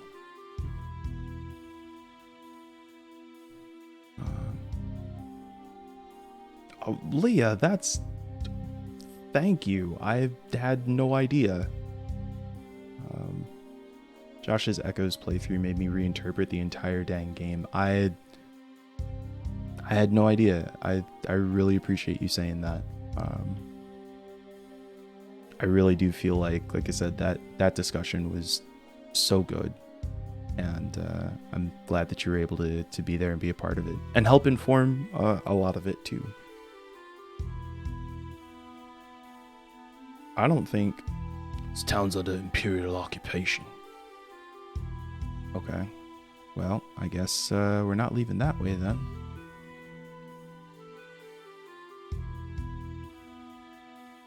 Get back to your post.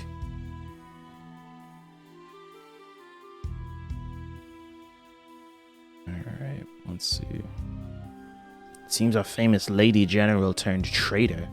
I heard they have her locked up somewhere in this town. I heard there's 2 tunnels beneath the northern mansion.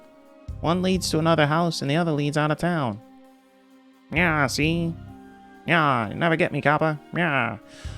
Oh no, I'm late for my shift. Got in the underground passage to the mansion.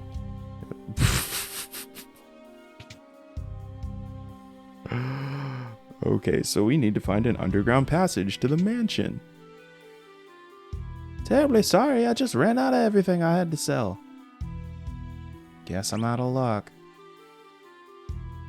Do I have to bully this merchant? Why for? Why for? Let's see. I freaking freaked out the first time I got spoilered and threw my head. Yeah. Oh, gracious. That was pretty heckin' funny. Jeweled ring that prevents petrification. Technically, having one of those is smart. If your whole party gets petrified, it's game. So, at least having one person that I know can't turn to stone would be helpful. Okay, I am looking for a secret passage that leads me to... is this where the prisoner is? What am I missing? I need to... I guess I need to find this general turned traitor.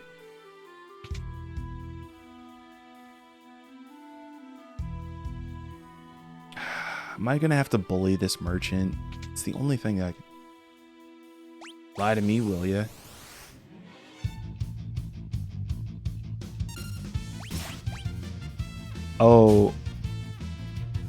Oh, interesting. Okay, so this is a chance to... So we can get the merchant's clothes back, but it also looked like that soldier respawned in the upper left hand, or in the place where we stole these clothes before. So hopefully, if I have like made the wrong decision, I can still make up for it. Come on, Locke. Thank you.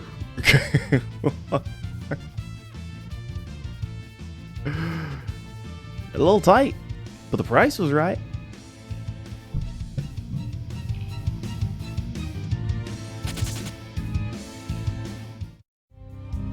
Okay. Why do I always have to go and open my mouth? That's a good question, buddy. All right, so...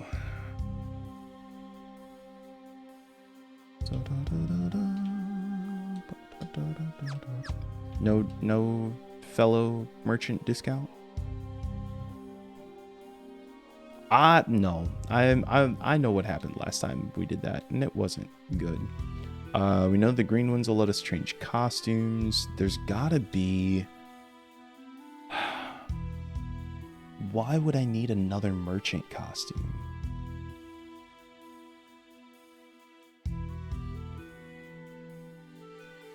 No.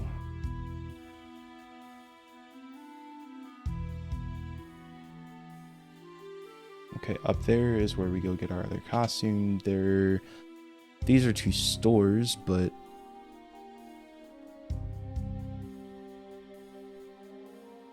you used to have to use a relic to... Yeah, it is pretty pretty wild. Like, somebody had pointed out to me that, yeah, you used to have the sprint shoes, and you used to have the sprint shoes on to run. But it does make a real big difference to just be able to press B to run. It also feels like it actually makes the sprint shoes, like, too fast.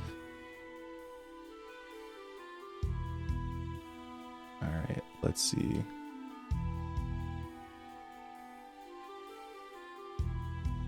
What am I missing? Where have I not been?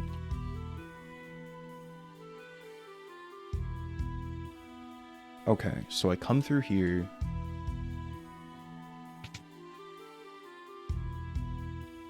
I go and get the... When I got the soldier's gear, I was able to get through here, which means whatever I need to do next should be around here somewhere. It would make sense if it was in here. Maybe there's somebody who... Not buying anything. Okay, so they're not going to talk to me as a merchant. Is there somebody who will? Hey, would you? Thank you. If Final Fantasy games, always make sure you get your steps in for the first 60%. It's so true. Gosh.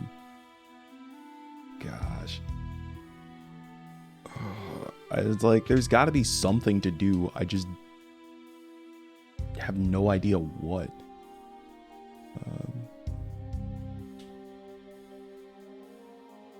Come on. Wonder how that makes things for speedrunners. Oh, I've got to imagine, like, the speed when you combine the sprint button with the sprint shoes, it's absurd fast.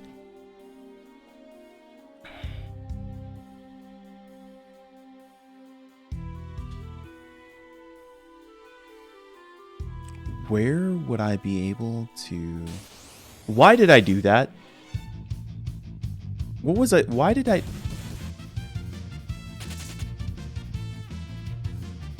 I knew how that was going to play out. Alright, so I know that's another... And I think that one just told me to get back to my post when I was wearing the soldier's gear. Right? Yeah, if only I could steal armor. Sheesh. Let's see. Stole potion and some clothes.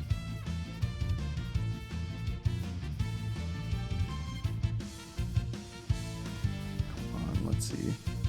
I remember in Nintendo Power, they had a competition for getting to a certain checkpoint hours into this game in the minimum number of steps. That actually makes a lot of sense because there is a step counter in this game. And I was like, why is there a step counter? But that would be a kind of cool, especially thinking about it as an asynchronous tournament, you know, instead of trying to get people to, because there was no, it's not like there was easy technology to be like, yeah, let me record somebody's playthrough, you know? I am not going to talk to you either. You had to take a picture of your television and the game console in the picture to show that you weren't using Game Genie. Oh, with the stats up. Oh, wild. Yeah, it is frustrating walking around in... Let's see, a detachment should be making its way towards Narche as we speak. We'll be linking up with them soon. There has got to be... An idiot Kefka is about to invade Narche. Oh, of course I know better than to call him that to his face. Yeah, it probably is smart.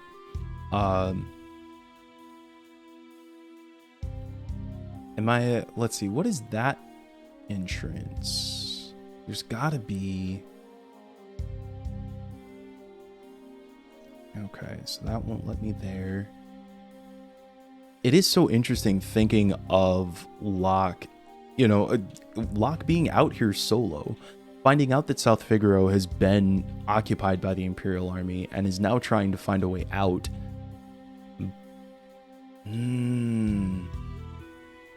It feels like that door. It feels like that door should be the door. Or that I should be able to get past this soldier somehow, but I can't. Halt, what do you think you're doing? All right, what if we talk to towns under Imperial occupation? There has to be a place. What do you think you're doing? I've been in there before. I know that it leads me over there. Unless there is... I really can't think of what I would be able to do in this area. I can switch back to the merchant's clothes. The bartender won't talk to me. And wait.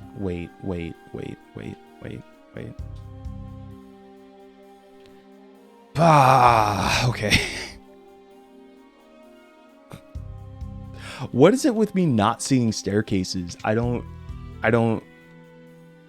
Why? Well, buddy, I'm sorry.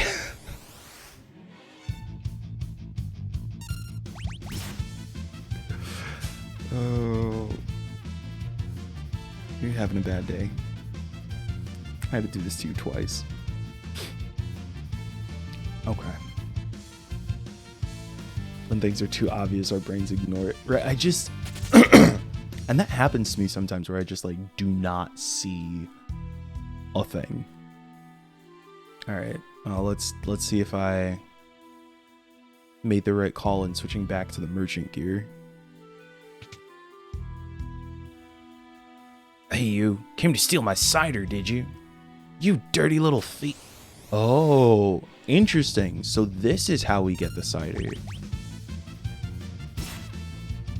Earlier, I was like obsessed with trying to get this to work, and it did not work.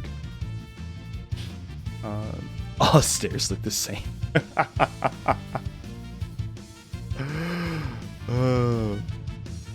I guess technically I probably didn't need to take your clothes. I already had some, but now we got some cider.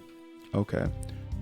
I just like could not get this to work earlier, and I'm thankful that chat was here to prevent me from sticking around that for another freaking 5 hours trying to make it work. It's like, I'm going to get that cider. Like, no, you're not. All right, so now we're gonna, whoa, not that way. Let's see. Do I need to, I guess I need to get the soldier's gear again. All right, there we go. It's like how some people don't read signs unless they're confused about something. Yeah, it's super true. It's like, I think it's that my brain is like, look, if I already understand it conceptually, we're good. Birthday suit.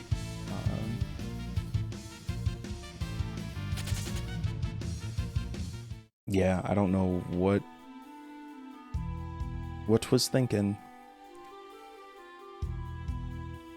Go back to your post.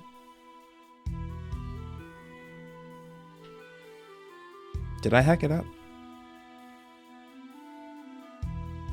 How did I get past you before? Did I go through a passage?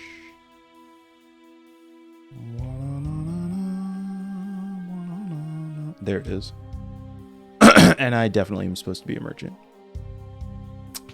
That's great. Okay. So, let's go ahead, go back here. You know, it's unfortunate. This is the oh, it's the third time. I know. It's a rough life. It really is. Yeah. You think you'd just hand them over at this point. Getting a bunch of free items to sell, though. That's good. And at least we're not killing the merchants, right? Like, I don't know whether you can attack them and they just run away, but a little tight. But the price was right. Oh, gracious. I need to go get water. Yeah, actually, 11 o'clock. All right, we're going to go turn in this cider, see what happens here, and then we're going to take a quick water break.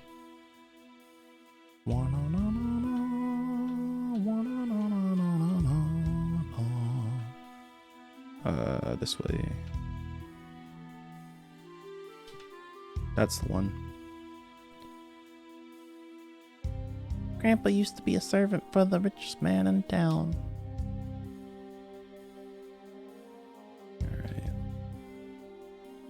Ah, cider! Look. I feel like it wasn't originally cider. Secret passage.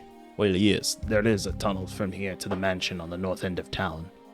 Go downstairs and tell my grandson the password. It's, I forget. I feel like that is the password is, I forget. Password is, oh, really? F.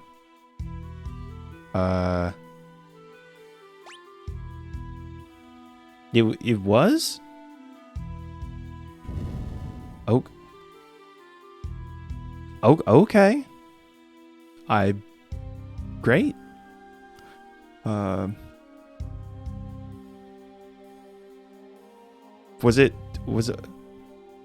Was I supposed to do something to find out what the password was? Was there somebody else I was supposed to talk to?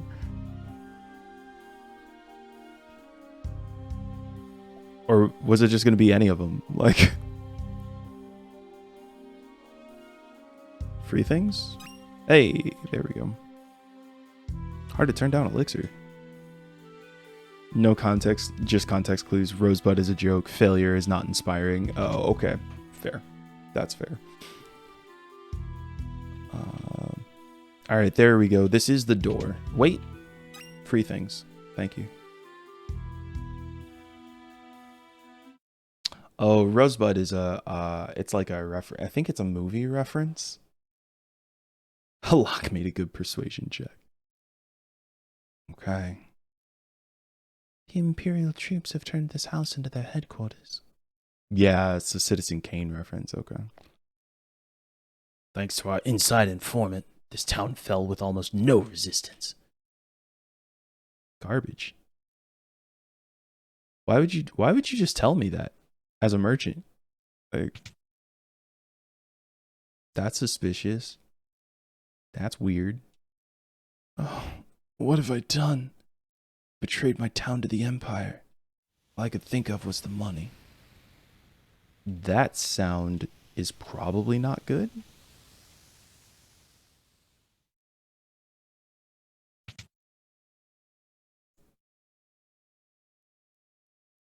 Ah, these kids are driving me nuts. Can't they keep quiet for 2 minutes? Cling, cling. I'm Magitech armor. Wind the clock. Wind the clock. That was just a jump rope rhyme. Okay. All right, so let's go find a clock to wind.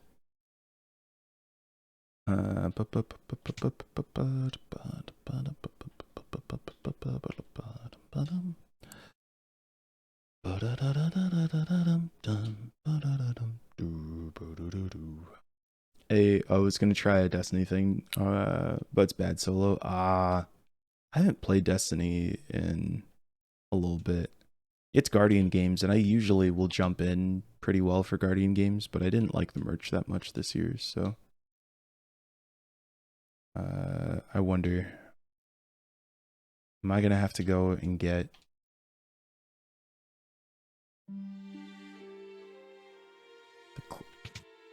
oh, that is a good point. I will say that's a careful on the hints slash backseat stuff, but yeah, there is a clock down here. Maybe that's what they were just saying, is that you can get an elixir there. Okay. Let's go back and get the... Well, I guess if the kid doesn't have to reopen... Or wait, actually, can I even get... Oh, there it is, yeah. And yeah, it's no worries, especially when, like, I do the same thing when it's a game that I'm really excited about or familiar with. You know, you just want to, like, share the information, right?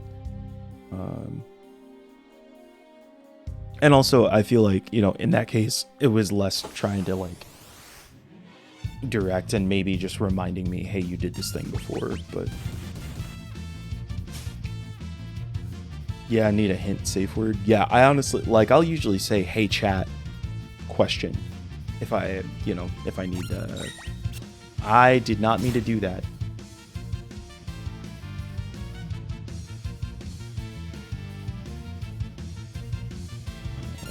Oh, okay, well. There we go. Yeah, I never played it before, so just, yeah, that's what I figured. I was like, you already saw it, so.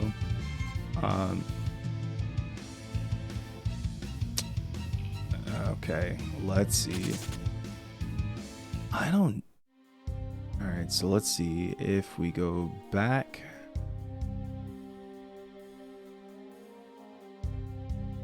Here.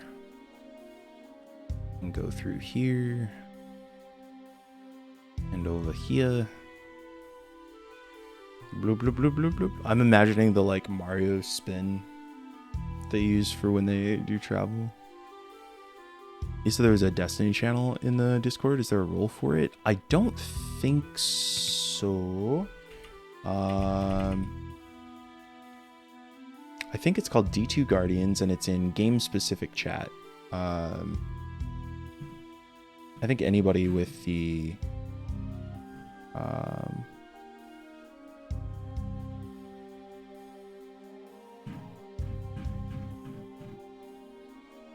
You have more channels that... Yeah, we've got a manual permit that gives you access to the full Discord. It's something that I've been thinking about swapping around since we tend not to get too many, like, bad trolls, but... also, you know, don't want to set us up for problems. Thanks to our inside informant.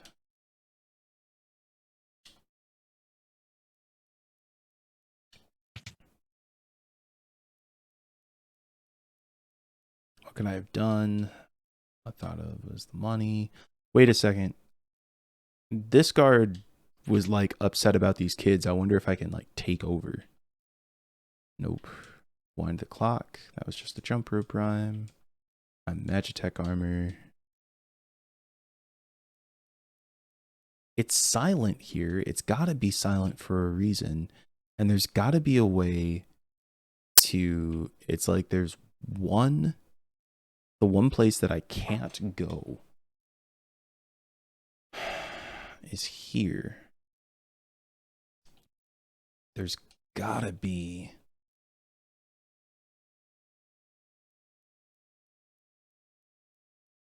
What am I missing?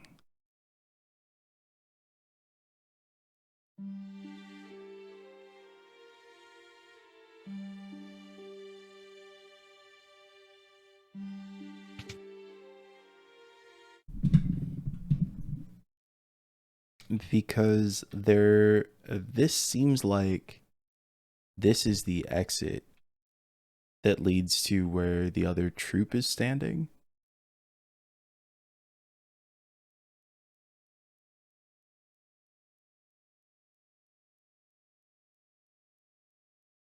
What am I missing here? Wait. There was a sound up here, and I thought it was supposed to be something outside, but maybe that's a draft?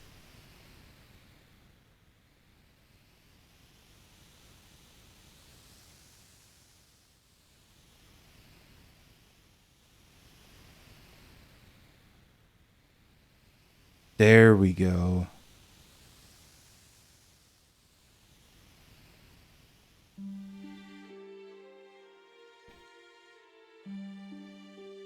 Remove disguise? No.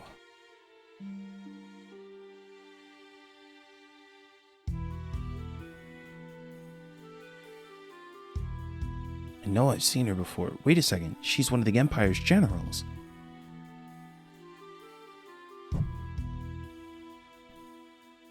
This is what happens to traitors. A Magitech knight forged by the Empire and tempered in battle. None have ever truly known the woman beneath the general's guise. Celeste. So, the mighty Celeste has fallen. Not as far as those who'd use their strength to oppress the weak. Quiet. Kefka's planning to poison every last man, woman, and child in the kingdom of Doma. Shut up! Run that mouth of yours while you still can. Your execution's tomorrow. Keep a close eye on her. Yes, sir. I can stand guard for days without sleep.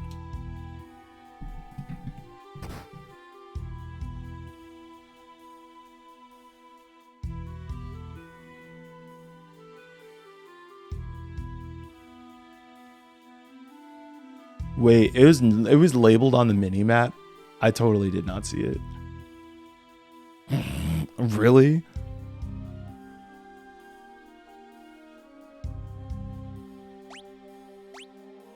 Okay. Really?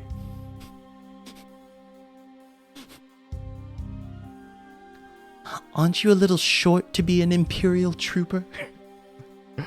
If you were wondering if the Star Wars references were intentional, here's another one.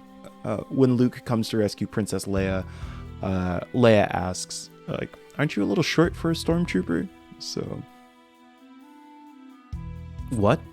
Oh, the uniform. Name's Locke. I'm with the Returners. You're a returner? Or at least I was, General Celeste. Now I'm nothing but a traitor. Well, let's get going. You'd take me with you? No, I can barely walk. I'd never make it out of here. Now, I do think that there is something interesting in, like, keeping in mind, the time that a thing was made, right? And this is early / mid 1990s JRPG. And also some things that you just are not going to be able to show particularly well in the game, right? So earlier we had the octopus, the tentacle monster that, like, makes a passing comment about Terra and then grabs her, and you can make some assumptions, some cultural assumptions, that there's some weird stuff that might have happened there, right? Here, it's kind of a similar question, right? So we walk in, and Locke has this look of, like, shock on his face, like, oh, I didn't mean to look into that, or something, right? And the guard says that's what you get for being a traitor or whatever, right? Unfortunately, far too often today as well, but certainly back then, a lot of times violence against women is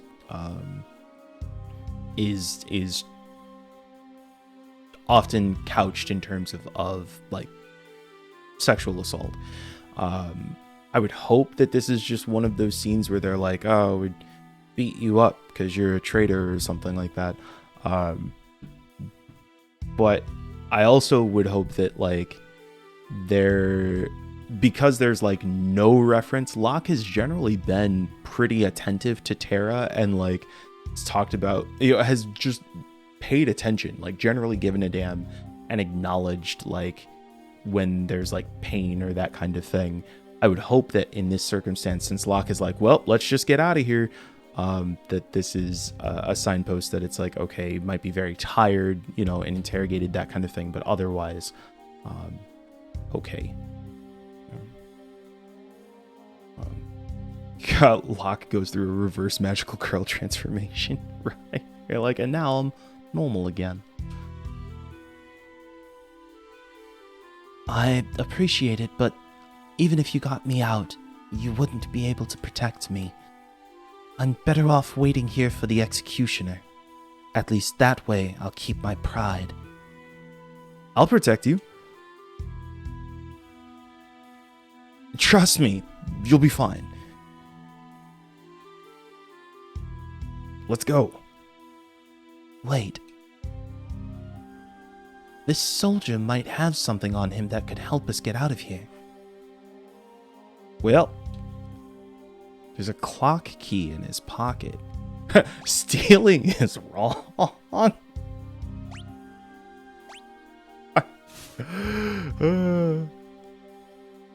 More soup and...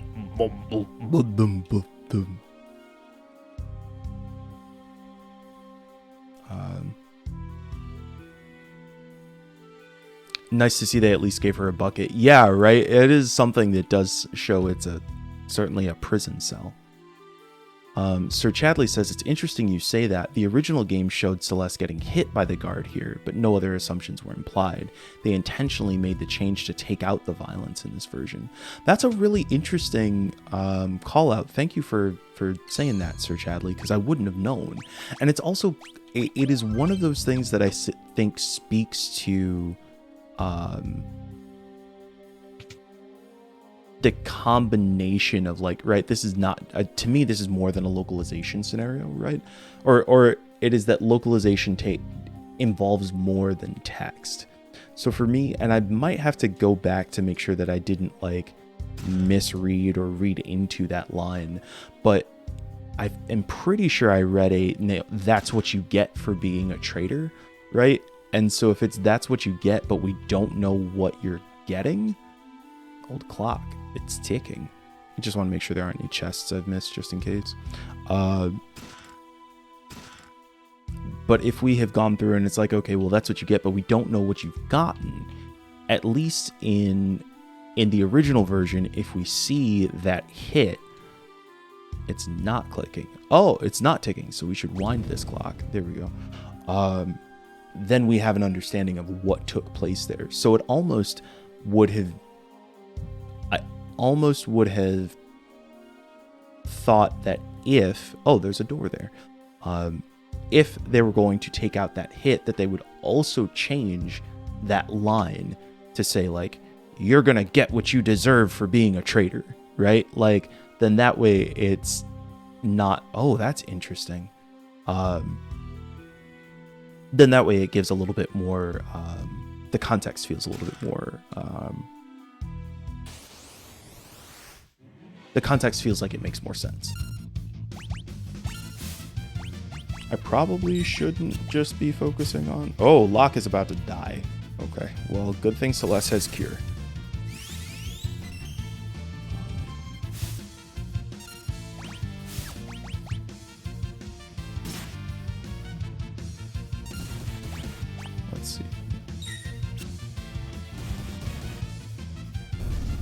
Yup, just got a punch.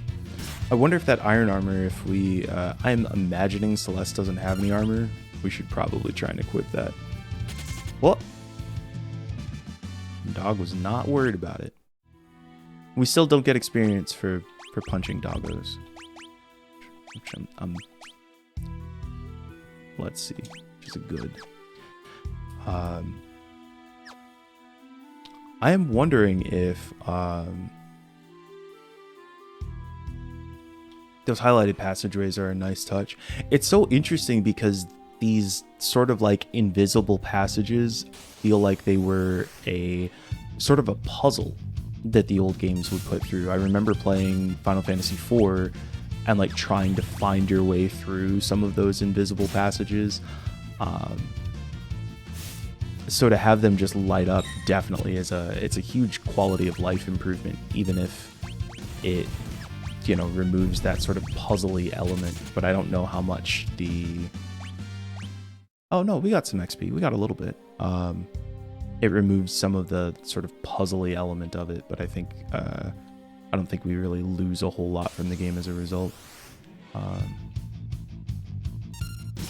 That seems... This seems actually quite bad for us. Did I just heal Locke? Well, I guess Locke needed it too, so it's fine. This might actually be a place where we do this thing called Run Away. I like a thing they did in Bravely Default. There was an ability you can get that'll tell you if there are missing chests on the map. That is actually really cool. There is an achievement that we got earlier where it said, like, you've opened 10% of the chests. And I was like, oh, please don't tell me that. Don't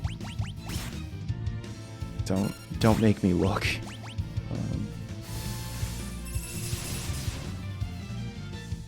That's 1, 2. Wait a second. Wait, Celeste also has magic?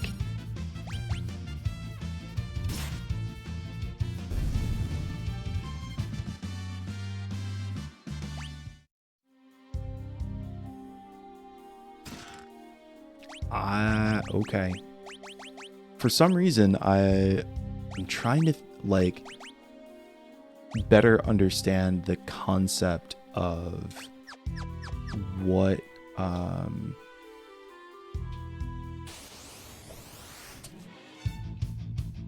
trying to better understand, like, who does have access to magic, right?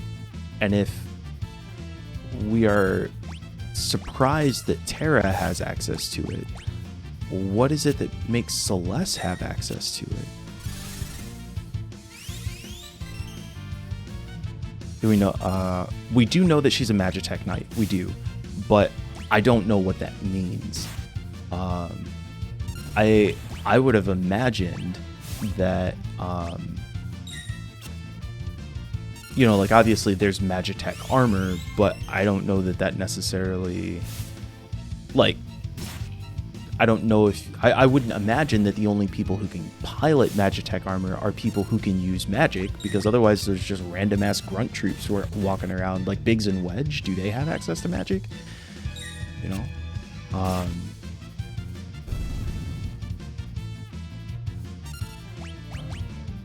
let's see. Let's use Blizzard.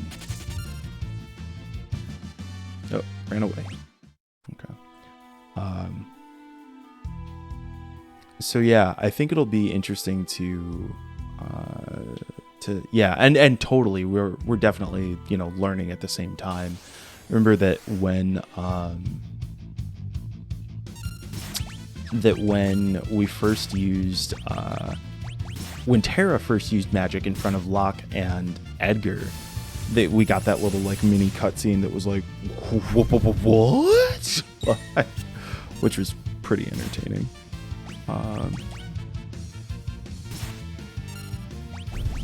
Let's see.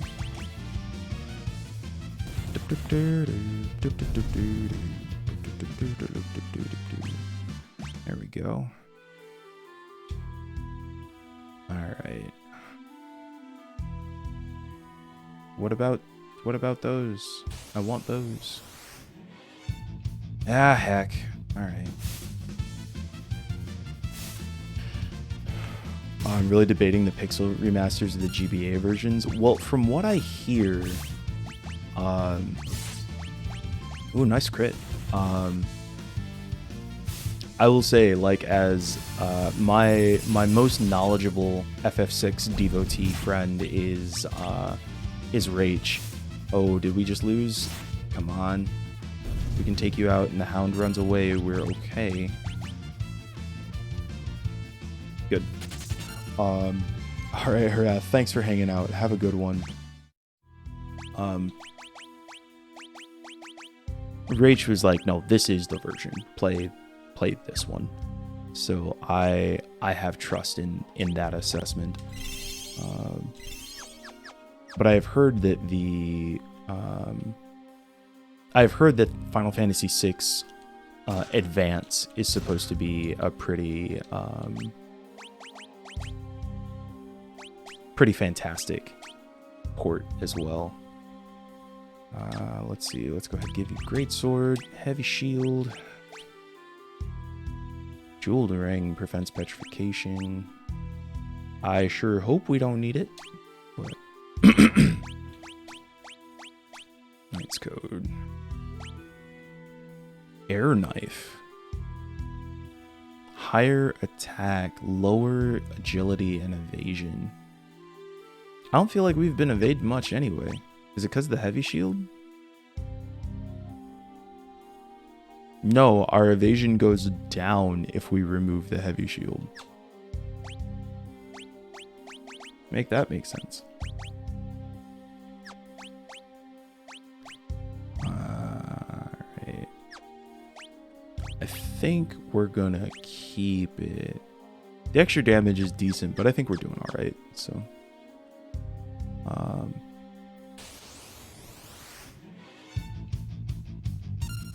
Someone who's played the original in GBA, I think Pixel is now the best version. Good to know. Runic.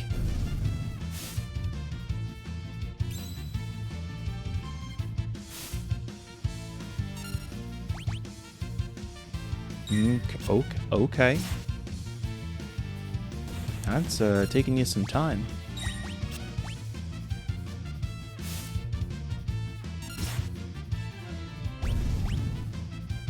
I don't know what that did. We didn't have access to it before we equipped weapons, so it must do something. But big thing that makes it tricky is that there's a lot of content added in the GBA version that's just not in this. Right, there's like some extra dungeons, I think, in 6 Advance. Gotta figure out what this does. Okay, maybe I don't, actually. Need to find out what that does. Wait, everybody runs individually?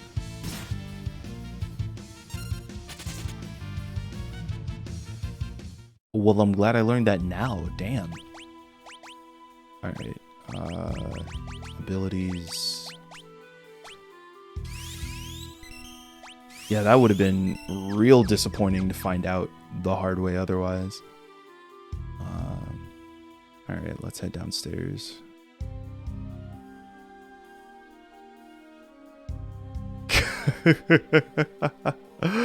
Rach, yeah, I was like, yep, and now Rach has a new goal. I don't know if there are is this fight even worth it? Like, the added content's not essential. It's neat, but I see it as outside of the canon story. It's not on the same level for me as Chrono Trigger DS. They added a story dungeon that was planned to be in the original, but was cut due to resource and budget issues. Do they bring that back for any of the other Chrono Trigger releases?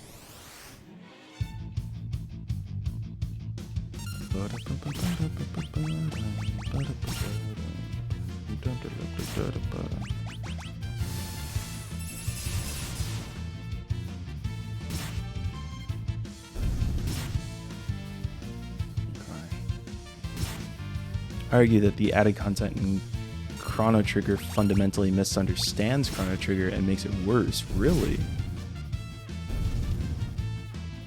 The one extra SNES FF6 thing I want to see are the videos they added for the PlayStation release. Yeah, there are, what is it? I think it's in Final Fantasy Anthology, right? Because there were 3... I think there were 3 of them, right? There was Anthology, Origins, and Chronicles. I think Final Fantasy Origins was 1 and 2.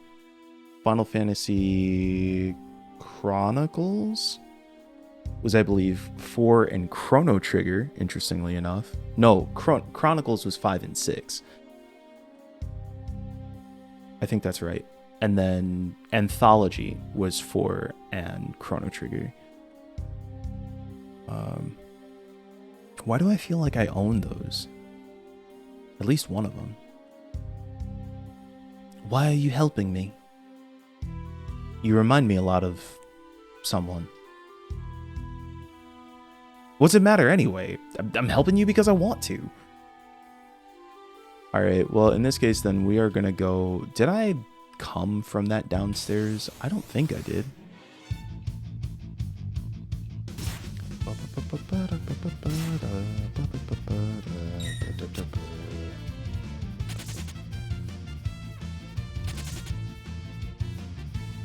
I like the Steam release of Chrono Trigger, which I understand is basically the DS version. I still...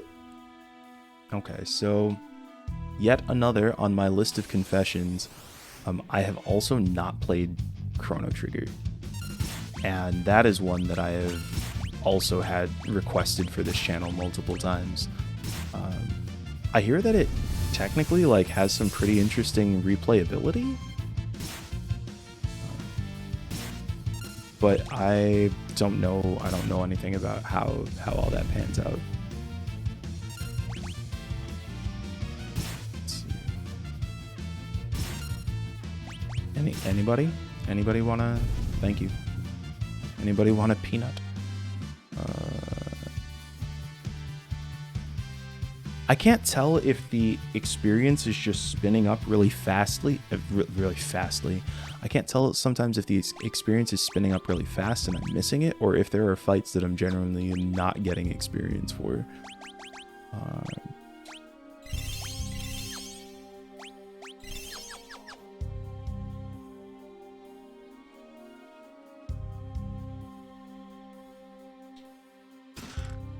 X potion. Oh, ribbon. I feel like ribbon is like one of those sleeper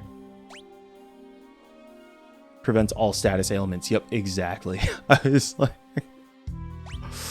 yeah, ribbon's always a clutch one. It was in Final Fantasy IV too. I did not expect that to be there, but I am glad I came back. Oh wow. There's a lot of stuff in here. We probably don't want what's in that bucket. Yeah. There we go.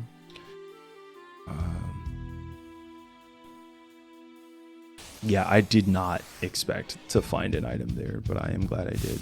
We don't need to punch the doggos. It's okay. Tefrak says, one of the core tenets of Chrono Trigger is you almost never have to fight the same fight more than once unless you choose to grind. Added content is fetch questing up and down one location. Okay. Let's see. I also think it's interesting that you could technically have one character, like a thing that I actually like about this is you could have one character run and still have another character participate in the fight. So you could be like, all right, well, no, that was a passage. That's right. So you could technically like hide one off screen and have the rest of the party finish the fight. I don't know what it would do for experience, but that's pretty cool. Did we leave? Did we escape? We did. Except you can't control who runs first. But can you... It seems like the run command is issued based on who is the active party member at the time. So it seems like if I use the run and it's like Celeste's turn, then Celeste would run and leave Locke on stage. But I am not sure. Let's try it. This is a good place to find out. Okay, so if we use run, there we go. So Celeste takes off and Locke is still here. And let's see how the experience works out here.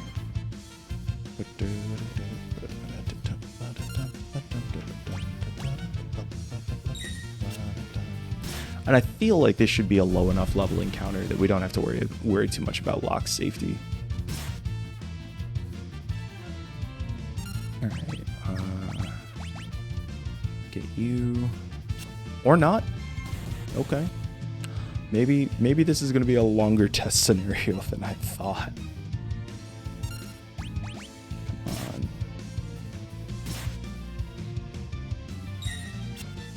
Come on. Can you come back, Celeste? Can you come back? Locke is a little sluggish. Also, actually makes me wonder if I feel like in Final Fantasy IV, unless you used haste, everybody's active time battle gauge recharged at the same rate. And I wonder if there are differences in like speed. Like if I equip the Swift Shoes on somebody, will their ATB gauge raise faster? All right, take a look. Locke got experience, Celeste didn't. All right, so now let's switch. And now we may as well, I think I've still got some sprint shoes. So let's see.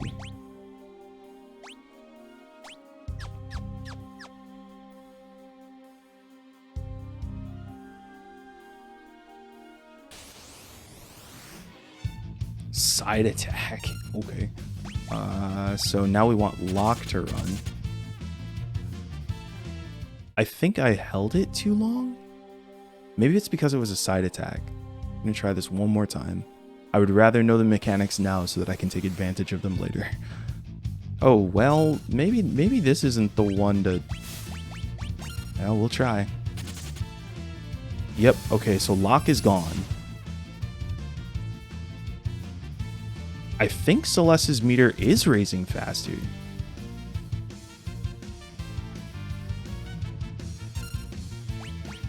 Let's see, that means you can protect a dying character by having them run away at the cost of XP. Mm-hmm. Yep, see, because Locke doesn't get experience, but Celeste does. So technically, you could have somebody go off stage and not have to worry about them dying if you can get them to run away, but they don't gain XP for the encounter. But, I mean, they also wouldn't get XP for the encounter if they died, so... yes, take a nap. Video is over the progress bar. Oh, I didn't realize that. Okay. Cool.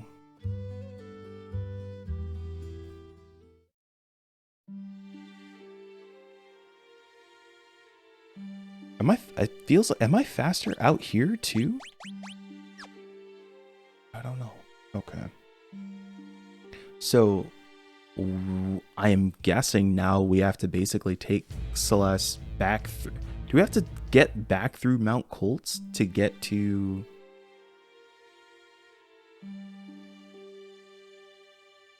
Okay, so they go through Mount Colts to be able to get to the cave where the returners were. I guess, do they not know? Oh, hell. This town's under Imperial occupation. Okay, so I guess we're not going that way.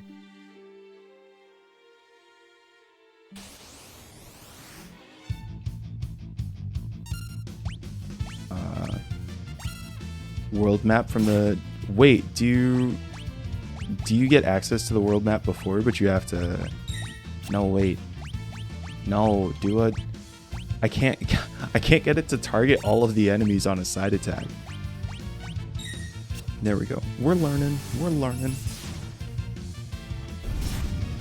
Okay, and let's take a look. It looks like Locke's progress bar is moving faster than Celeste's.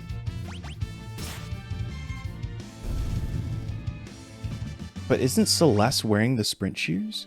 So I guess, yeah, it must be that, you know, Locke is a thief and has, let's see, status. Strength, agility. Agility is 44, agility is 32. So maybe agility factors into your...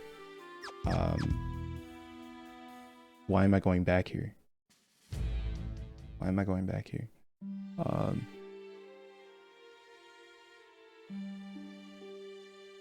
yeah, having access to the world map this early is quite helpful.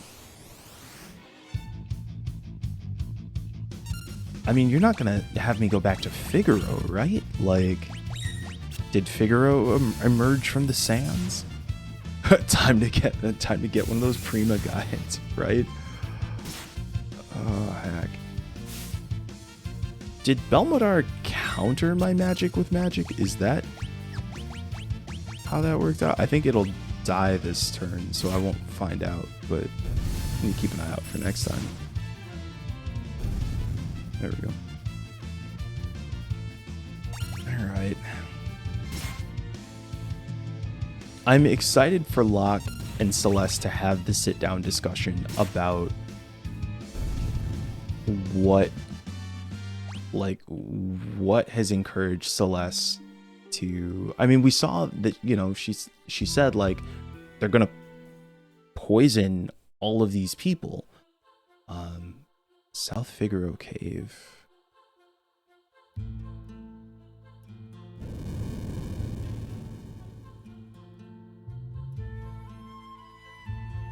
What was that sound? Everything makes me nervous.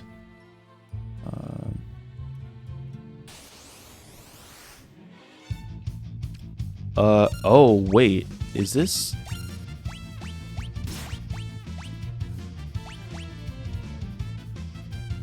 This feels slightly unfamiliar. Been playing Bravely Default and following a pretty good guide, but they stopped halfway through. Oof. That, unfortunately, is part of the pain of the modern moment, right? That, like, so much of, especially when you're looking at these larger sites like IGN or whatever, like, they're creating those things because they're looking for page count. And so if not enough people are accessing the thing, they'll prioritize a writer on another topic that they feel they're going to get more hits on. Field Research Basic completed. I got an achievement for completing 10% of the bestiary. Let's see. Come on. But yeah, at least GameFAQs is still up for Bravely Default. I've actually wanted to play Bravely Default for a while. I played the demo though. I remember thinking about picking it up when it originally released on the DS, and I didn't because I think there was a demo, and I think I played the demo and was like, this doesn't really do it for me. But I've heard that it's really solid. And I don't know what it was about the game that just like did not hit for me.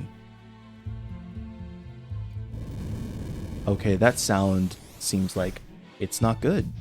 That sound seems bad.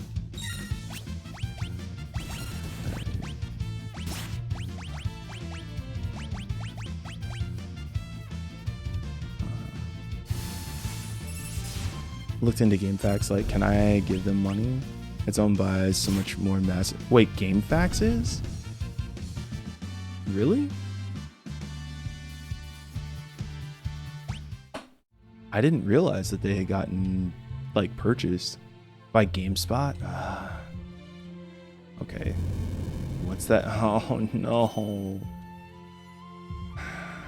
What is that noise? Something's coming through the wall. Hell. Tunnel armor? Oh, shit. If that thing hits us with its magic, they'll be scrubbing 2 big scorch marks off the wall.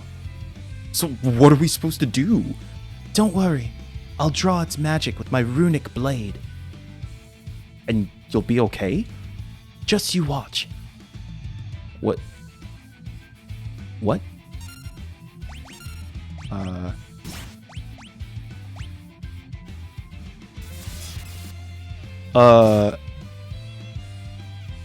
Okay, so I think I was supposed to use the runic command, and I am concerned that, yep.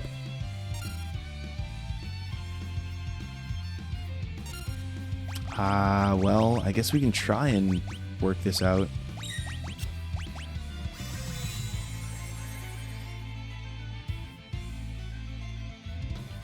Because I don't think we've saved in a minute. Oh, good. I'm glad we put that protect on. There we go, runic.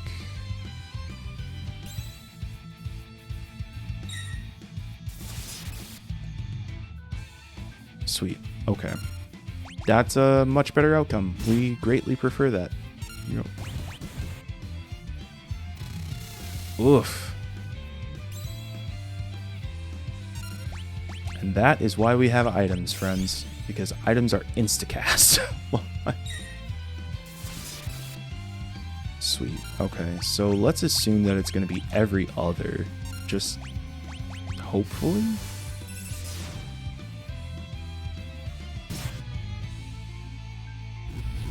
I assumed incorrectly.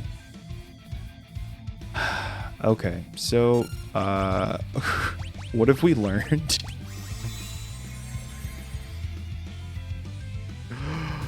Oh, hell. Okay. Come on, Locke. There we go. All right, so we're just gonna have you pump runic the whole time. Sometimes it's not gonna be worth it, but it's fine. That's the goal. Is just you sit there and soak magic and get 4 MP back. Okay. That's kind. You're not going to get to use it because I'm not having you do anything other than Runic the rest of the battle. Okay, good. I am very glad that also counts. Sweet. Runic. Does this game have rare steal from the boss items? Let's find out. Couldn't steal. Let's see.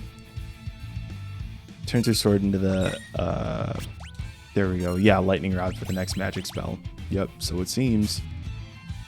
Air knife. Sick.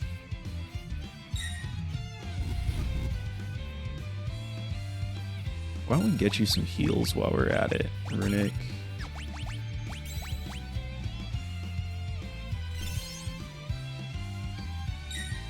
We love it. We love to see it. So if I... Let's see. So if I use Runic and the next attack isn't magic... Well, we won't find out with this battle. Alright. Fandom bot GameSpot?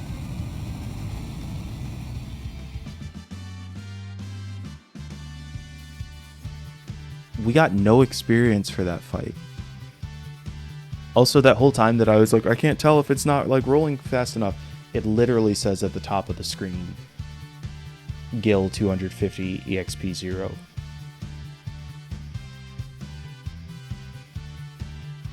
Why?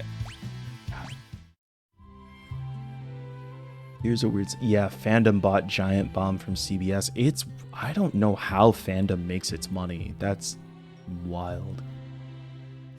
Oh, looks like we're finally in the clear.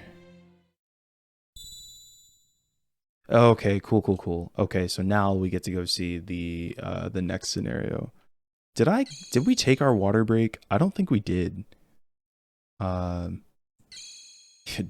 deals good. Alright, folks, let's go ahead. Let's take a quick break. I'm going to grab some water. It's about noon, so I will also grab a quick snack. I will throw some music on.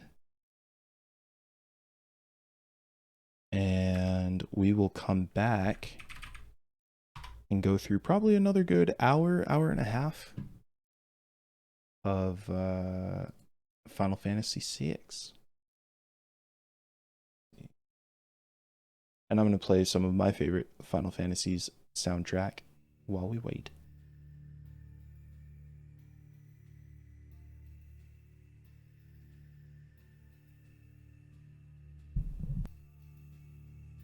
Oh, you're ducking out for Eurovision? Have a good one, More Coffee. I hope it's good.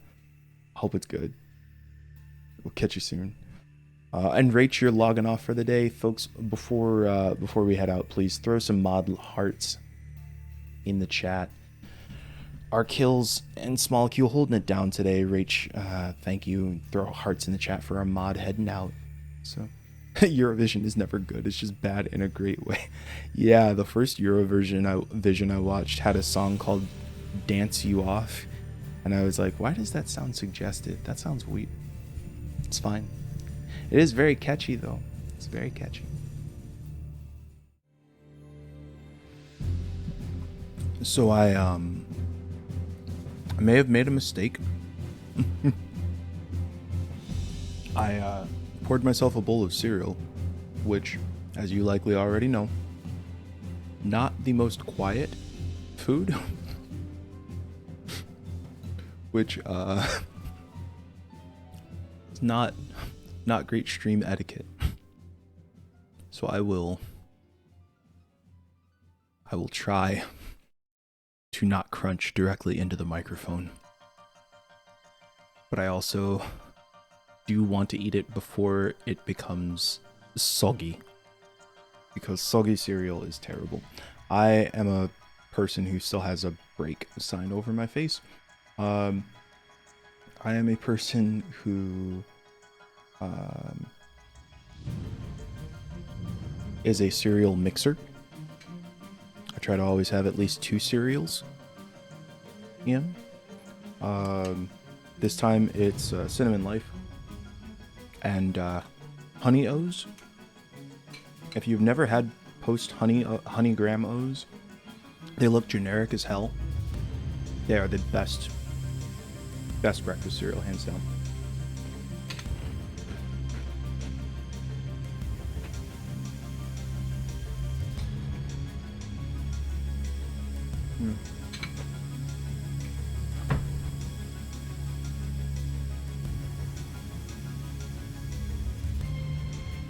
How are you folks feeling? Are you having a good time? I hope the game has been enjoyable. Let's see.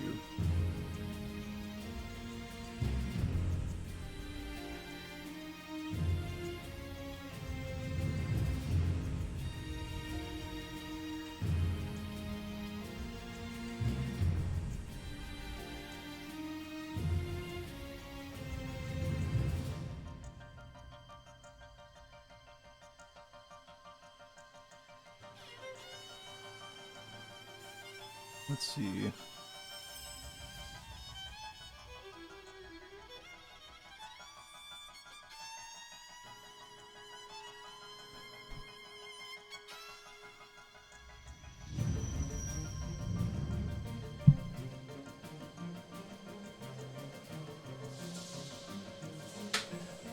Oh boy. Do you have favorite breakfast cereals in chat? Sorry, I am stalling slightly while I eat some of this. I've been trying to go back to my better lunch patterns.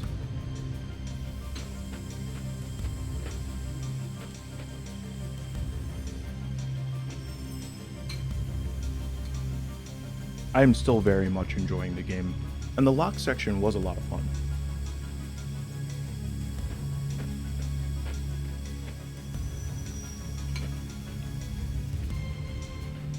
Lo-Fi, it's good to see you in here. Captain Crunch. Captain Crunch is a classic. Now, which one, though? Is it Captain Crunch Classic?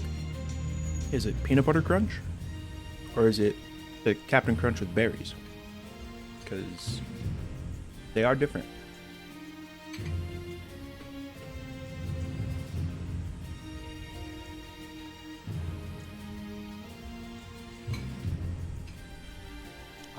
Of the three, I'm a Peanut Butter Crunch. Mm-hmm.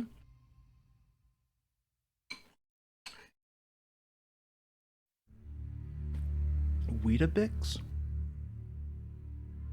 What is Weetabix?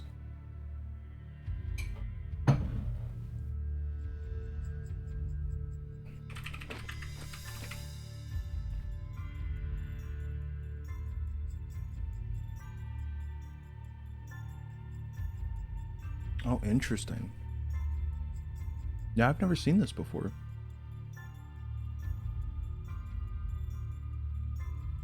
Oh, that was close. No, that was right. That was right. Mm-hmm.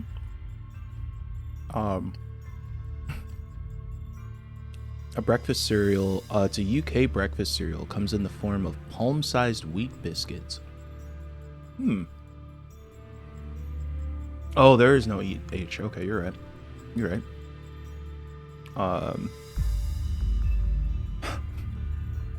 almost thought I like fell for it. Like,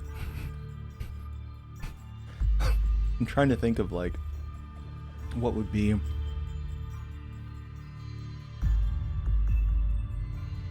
like, I don't know, if somebody was like, oh, what cereal's your favorite? You're like, oh, I like you know, ultra vitamin D's, or you know, something like. I thought I fell for a thing. Oh.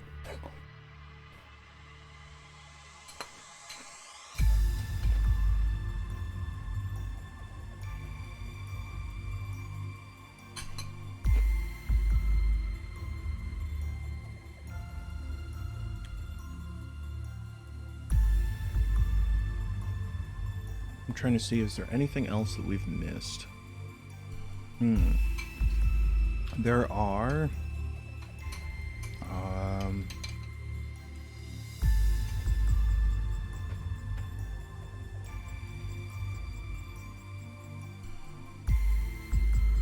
it looks like there are a number of demos still available from Ludonarracon until the 11th. If you haven't played the 1000 Times Resist demo,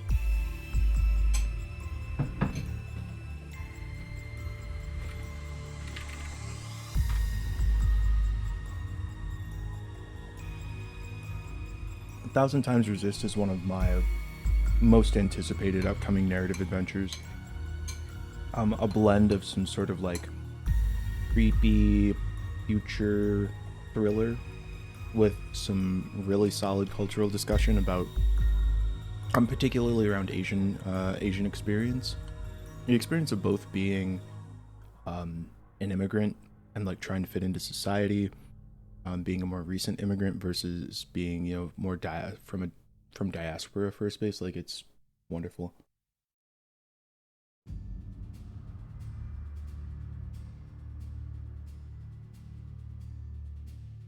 Reynald, that's fair.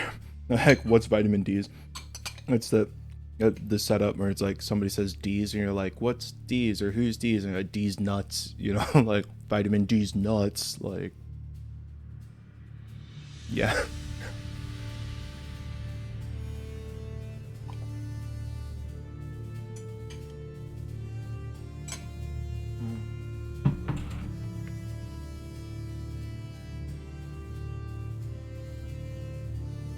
Anyway, current morning cereal trend is Cheerios Oats Crunch honey flavor. I'd track that down. I'd track it down. Lo-Fi says, quick update. The meds they put me on for the ADHD are finally kicking in. It can be a bit strong. Yeah, it definitely can be some adjustment, but I hope it's helping. I would also say that, like, do keep in mind that if you feel like it's too much, you can also ask them to tamp it down. Like, it really is about figuring out what is good for you, and every body is different. Everybody's going to react to things in different ways. My metabolism is kind of quick, and I had to scale up my meds because it wasn't doing a ton at my original dosage, so I had to move up a bit. I'll be working on something and people will be talking to you and you don't notice them at all. Yeah, like, you know, just, I would say, like, make sure that you are just listening to yourself. You know, regardless of what prescription they put you on, like, you're the one who has to give that feedback. When they first put me on, I can't remember what it was, sertraline or something, but I would get gaps in my memory. Like, I wish I had taken clips, because there would be times where I was on stream and you know that I'll forget, like, my train of thought or whatever, but I would have moments where I, like, literally would not remember the last, like, 10-15 seconds, and I was like, nope, that's not it, we need something else. So yeah, I'm glad that you asked those questions. Just, yeah, listen to yourself and don't be afraid to tell your medical professional, like, hey, this is either working for me or it's not working for me. That's totally your space. It's similar to, similar to Post Honey O's, but less sweet and sugary, and it keeps me from being hungry for longer. I may track that down. That was like a fantastic marketing pitch to me. Okay.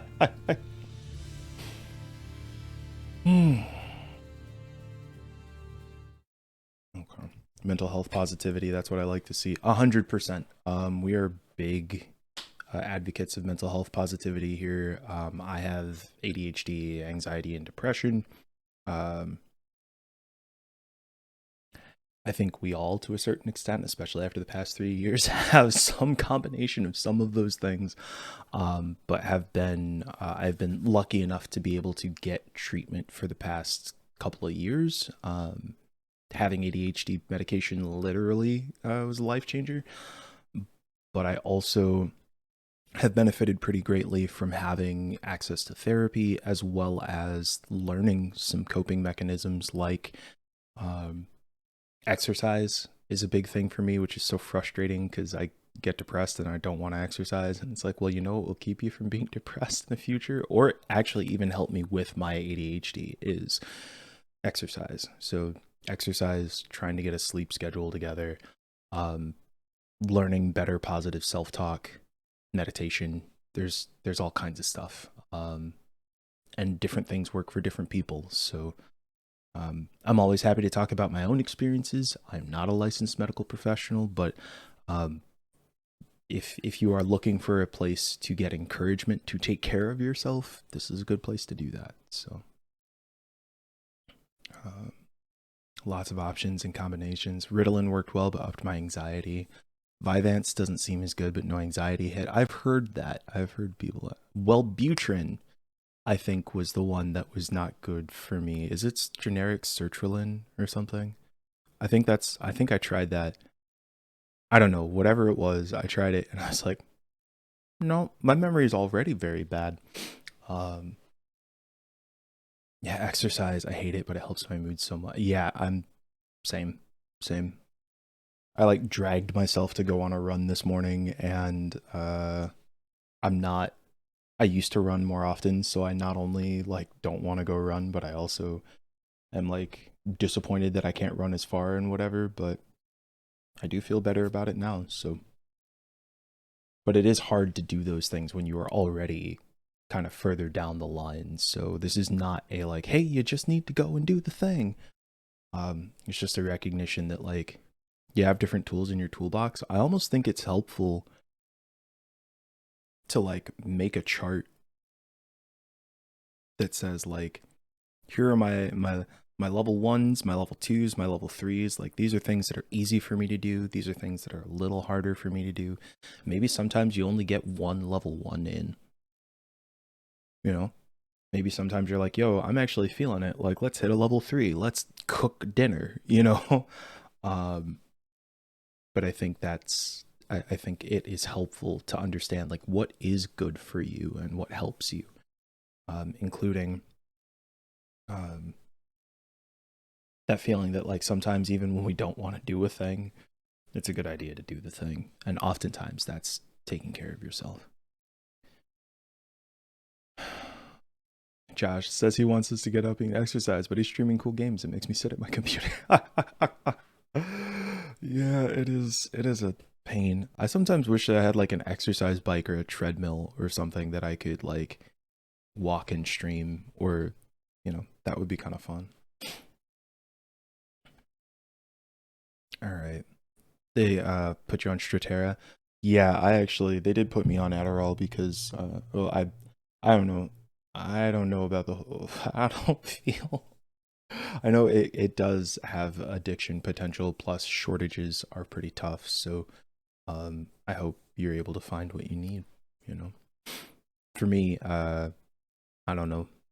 I forget to take it all the time, so I'm sure if I like didn't take it for an extended period of time, it would feel kind of different, but we'll see. All right, folks, it is 12:15. We're going to go for probably another good hour and a half with Final Fantasy VI. Folks, please throw some hearts in the chat as we get started with the last portion of the day. I feel like I really should try and cut it like in half, like maybe do a break at 11 and then do, but I don't usually eat until noon, so the noon break is actually helpful for me because then I go eat instead of thinking about eating for the last hour and a half of stream. It's time to hop back into Final Fantasy VI. We just resolved Locke's story, where we met Saris. I felt like it was Celeste. Anyway, a former general of the Imperial Army who has since defected. We are now going to hop into Sabin's story. You know what? I'm going to look this up. How to pronounce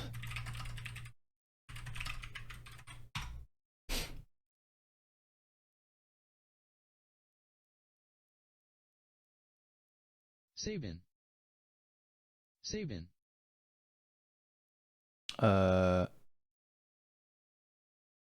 It's been given a 3 out of 5.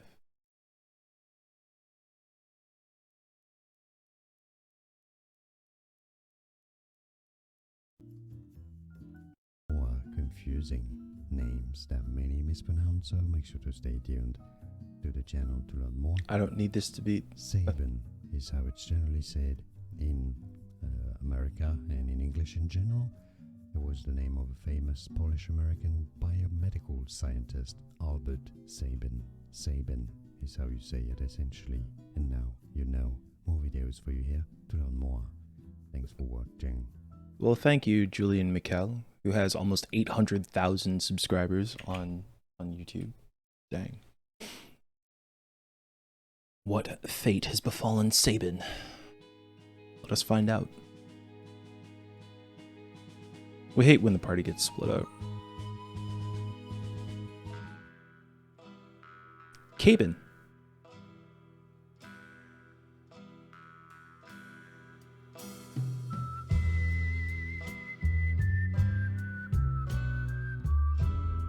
Okay. Are you a traveler too? You don't happen to know how I could get to Narshe, do you? I got separated from my friends. The Empire has set up camp just beyond the forest to the east. The Empire? What are they doing here? They seem to have their eyes on Doma Castle. So Doma's next, huh? But I need to get to Narshe right away. Your only road passes through Doma. I can take you there if you'd like. Just know that I may decide to leave you at any time.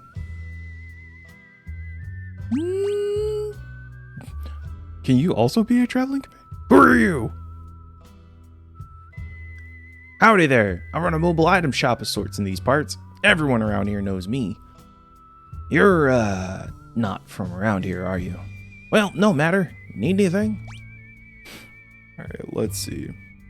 Something tells me that the plus 86 attack shuriken, I'm gonna assume at 30 gil they are disposable.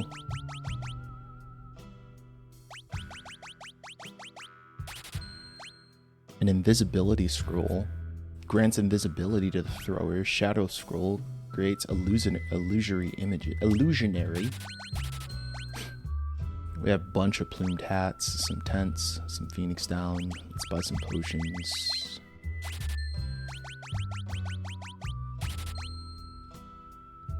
Okay. I think we are gonna take Shadow with us. Oh! Okay. Death is only ever a step behind me. Oh boy. Yeah, Shadow looks... Shadow don't look too friendly. Shadow is not here to make friends.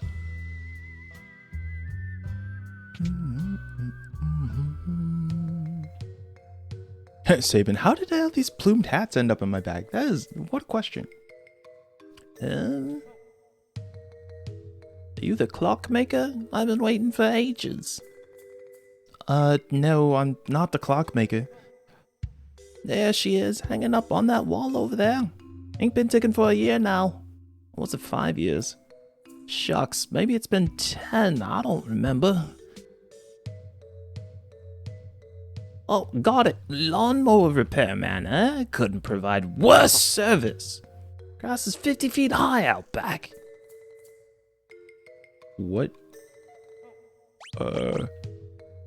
What is going on here? I guess our friend maybe is... Oh! Oh, for pity's sake, and you call yourself a repairman? Causing trouble just like a kid. A kid? I don't have any kids. Why'd you have to go bring up kids? Makes me sick just thinking about it. I think it's time for you to leave now. Go on, get.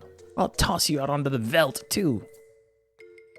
I think this old chocobo's missing a few feathers.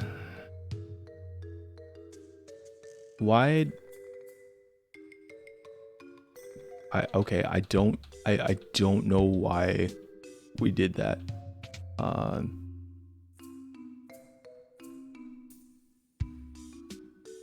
Okay, yeah, we're just gonna go. I'm sure maybe there's a reason to come back, but for now, it's probably time to go.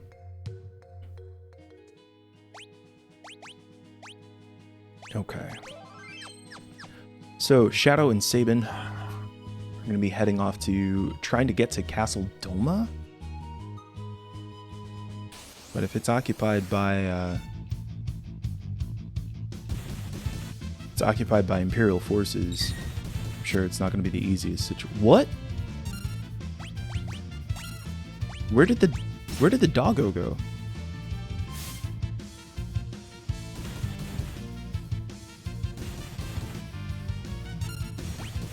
All right, let's see. Is it 3 attacks? 3 attacks. Okay.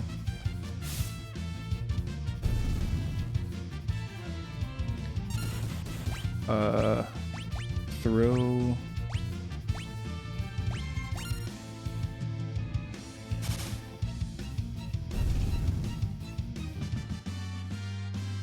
Aw, that's such a delicate twirl, Shadow. Hey, ask me about bugs. It's good to see you. How are you doing today?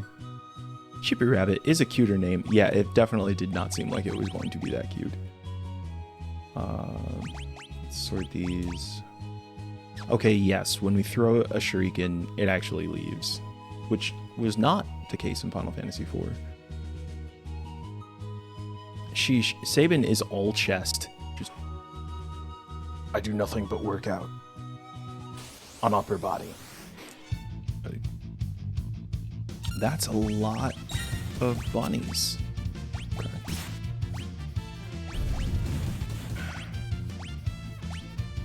I feel like the first time I tried that quarter circle, it worked super easily, and now I have to like try and get it right. Can y'all quit it with the teeth, please? Today's bug fact is only female insects can sting. Really? And only about a quarter of wasp species can sting at all. Huh. That is a trip. It like is like every time you come in with a bug fact, it makes me like more conscious of just how many bugs are out there. You know what I mean? Like, hey, doggo, thank you. I'm just like, there must be so many different kinds that we just like never see.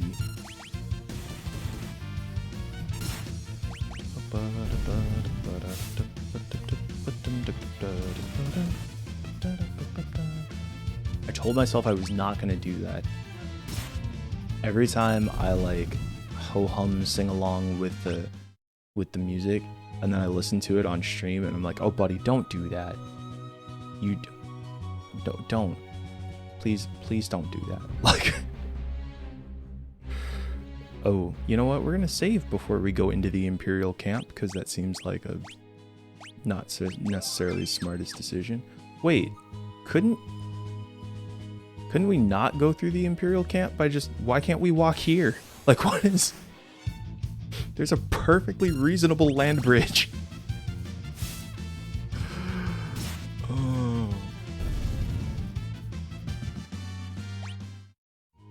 Look, right there. Just, nope, nothing. You can't just walk, whatever. All right, it's fine. It's fine.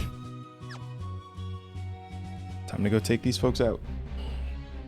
Are insect populations mostly a 50-50 male-female split? Nope, social insects mess that split up. All the worker ants, bees, and wasps are females. Oh, I didn't know that. An Imperial camp. There are an awful lot of soldiers here.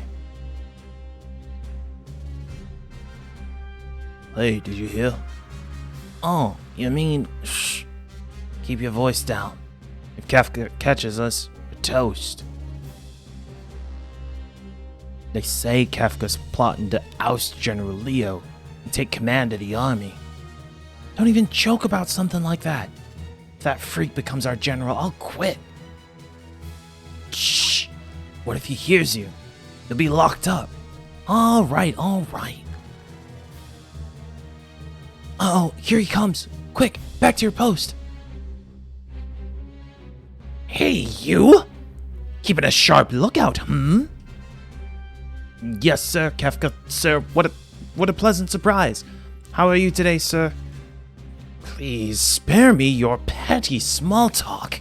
Just do your job. Don't let me catch you slacking, or I'll make you regret being born.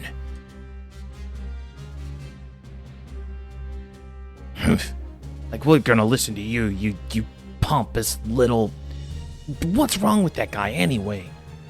It's like General Leo got all the good qualities a man could have. Kefka got stuck with the leftovers. Shh! I just told you to keep it down. How many times are you gonna make me say it? You gotta be more careful. General Leo may be a decent man, but Kefka? That guy's twisted. Tell me about it. You there! We're about to storm the castle! Have fun storming the castle. 2 of you will join the assault squad. Get moving.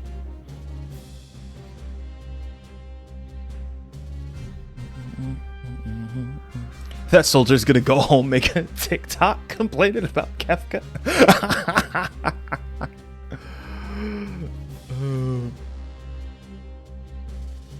Charge!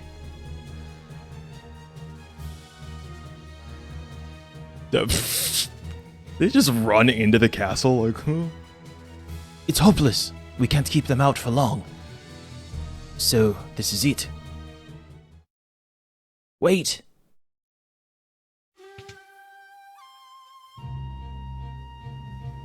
The battle is not yet lost. A noble warrior of a foreign land, a faithful retainer to his lord and master, he fears not even death. Hello, Cyan. If we can but break their commander, they shall break rank. If we can but fell their commander, they should break rank and withdraw. I shall meet him on the field of battle.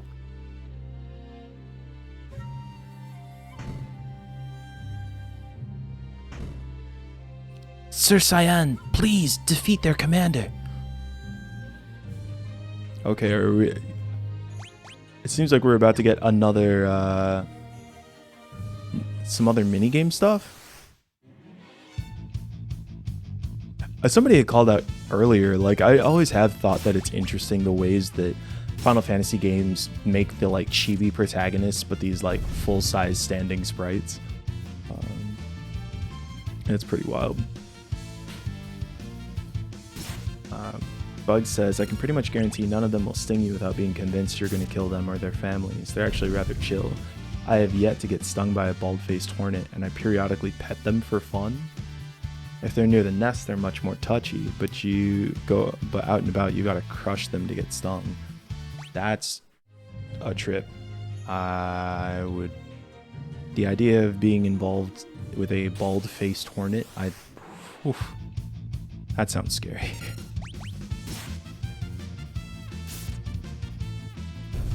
Alright, so Cyan's got access to Bushido.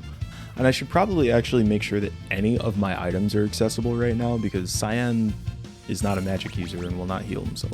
Okay. Perform a rapid sword thrust against a single enemy.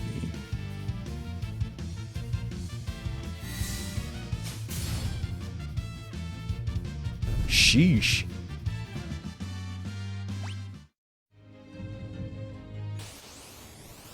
I feel like they said that I should take care of all the other, like take care of the commander, and instead have a single enemies. Okay.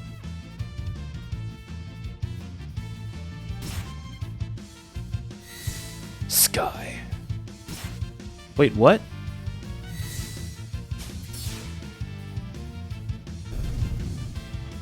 I swear if I die because I just sat here fighting these grunts. Okay. That would have been embarrassing. Alright, so we're going to use some potions. I like to try and save the higher HP ones for combat. It's like I can use 6 regular potions right now and it's no big deal, but I can't do that in combat, so As far as I know, the smaller sprites are easy to animate. That does make sense.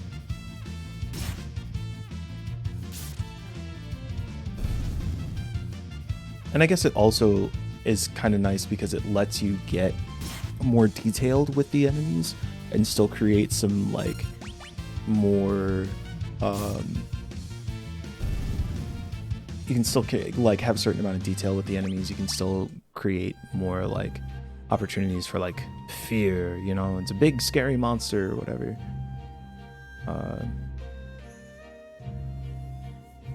I am Cyan, retainer to the king of Doma. Ready thine axe.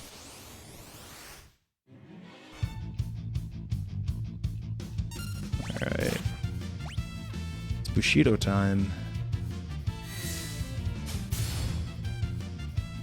It just is so interesting to me that we have these very powerful abilities and they're not limited unless it's magic.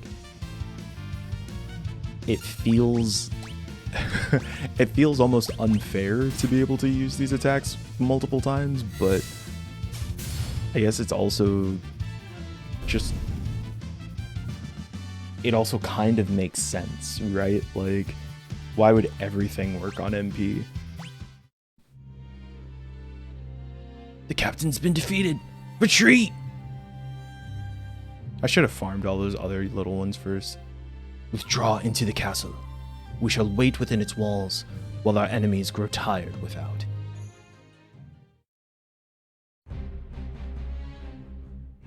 Oh, I wonder if I had taken out more of those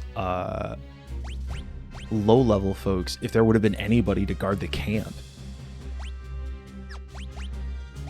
Alright, let's use potions. Each frame is a full drawing in pixel art, so larger sprites are more expensive animation. Yeah, that makes a bunch of sense. I don't think that dog is going to be friendly.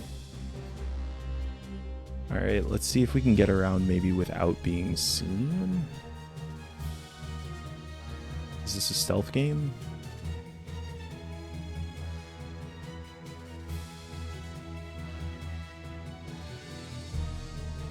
I really want to go in that tent, though. Oh no. Maybe mistakes were made.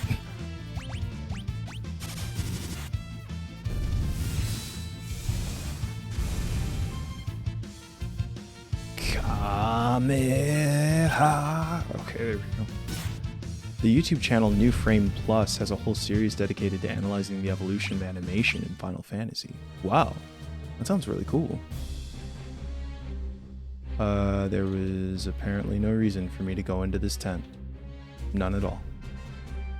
Also, Kefka was in this tent, and I wonder how dumb a decision I'm about to make by seeing if Kefka is still there. Never mind. Apparently not. Ugh, it won't open. Ugh. Who's there? Uh-oh, must have heard that.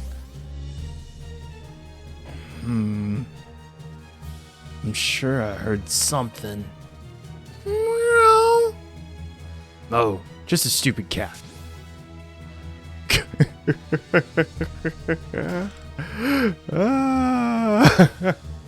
Well, at least it worked.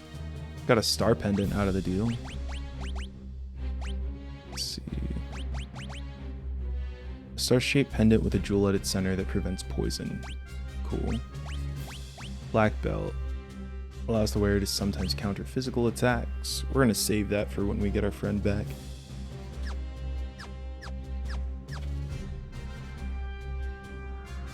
How, what a decision you're about to make. Yeah, I mean, I tend to make some of the not the smartest decisions in game. General Leo, sir! The Domans appear content to play a waiting game. So, they're using their favorite strategy. General, we're ready to storm the castle as soon as you give the order. Patience. If we attack now, there will be too many unnecessary casualties. But, General, I'm prepared to lay down my life for the Empire at any time.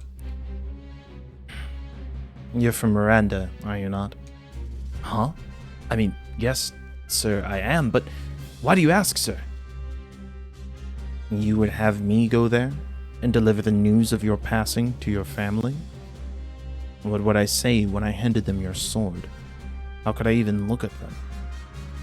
You're a human being before you're a soldier.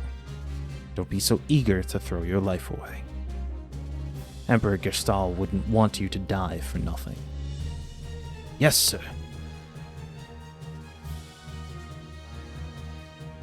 General Leo, sir.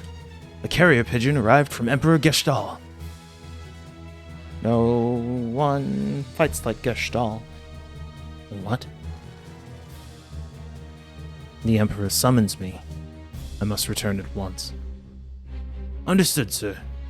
I'll leave the rest in your hands. Yes, sir. Listen to me. Don't rush things. That's all I ask. Sir, leave it to us, sir. Don't let me down. So that's General Leo. He may be an enemy, but he seems like a decent man.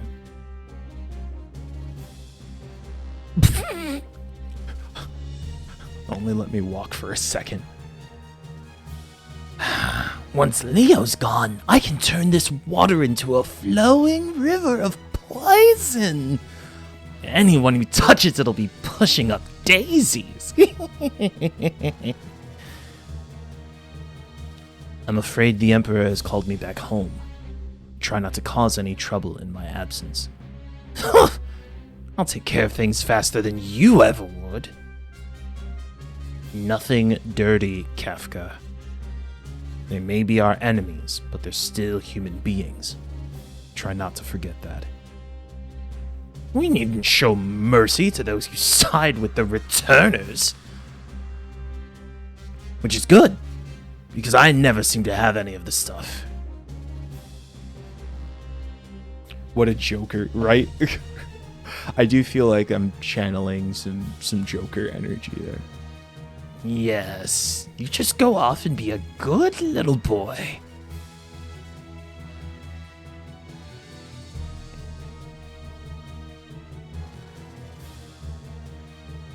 Is the poison ready?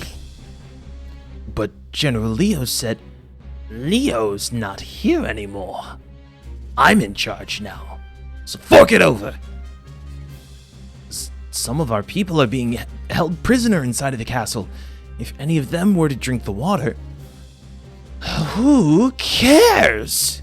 They're the ones who are stupid enough to be caught by the enemy.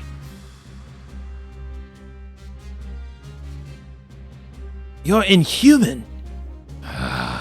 Pests at every turn. Guess I'll have to take care of you. This seems like bad news. Alright, we are definitely... If this is going to be our first fight with Kafka. Ouch! Kafka, wait! Wait, he says. Do I look like a waiter? Oh, great. Wait! Wait! We're going to walk right into bad news. Okay. Just gonna go around the edges, 'cause I'm not trying to walk into a trap. Guess it doesn't matter.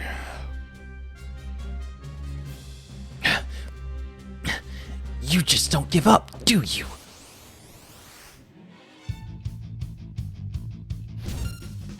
Ow. Well, I guess that wasn't that bad, actually. Ouch! Kafka, wait! Oh, here we go again. Yeah, you do, Kafka. Clown ass motherfucker. Busboy looking ass. It's good to see you, Skull Gun.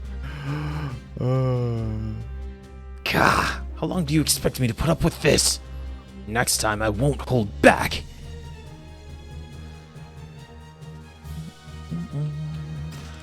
Mithril Glove. Damn it. Monster in a box. Or a cannon. Dang it.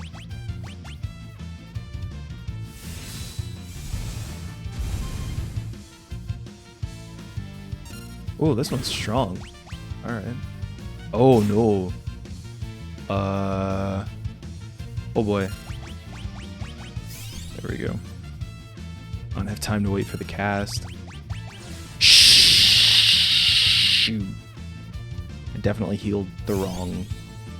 That's a waste of a high potion.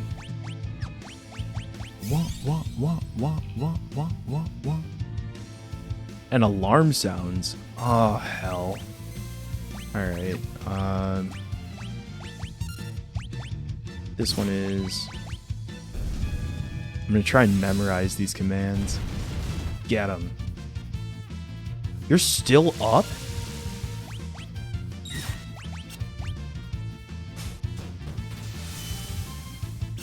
What is... Well, at least the Berserk will do increased damage. I won't get to issue my Blitz commands, though.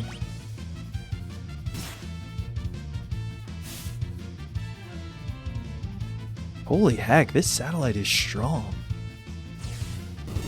I'm really tempted to throw another Shriek in. Come on.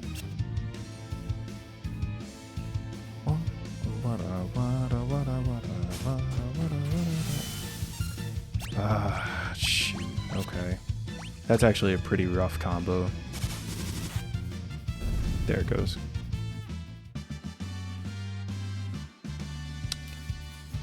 No experience. I don't understand. Alright, let's see. Green Beret. What does that do? Oh, the Plumed Hat is even an upgrade too. Increases evasion. Alright. There we go.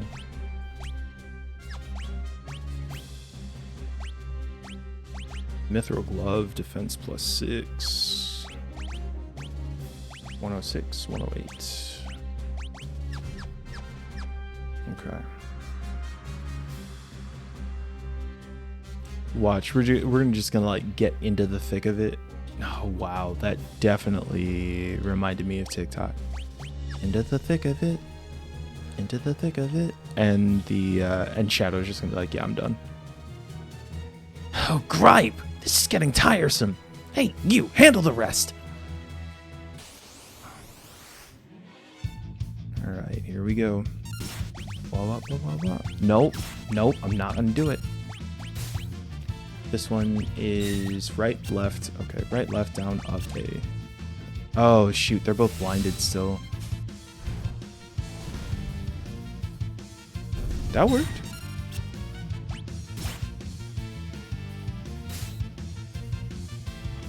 I really need to unblind them. Right, left, down, up, A.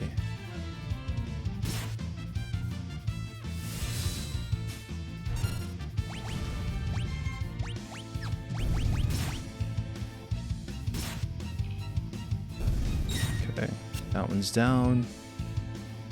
Right, that suplex is serious. It's just ridiculous. It feels ridiculous to me that they can so consistently do so much damage. I think that's maybe part of why it feels like we're moving through the game pretty quickly.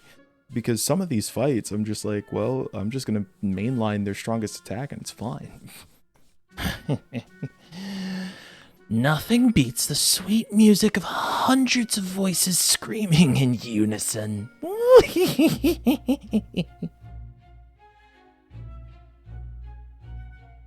Oh, shit.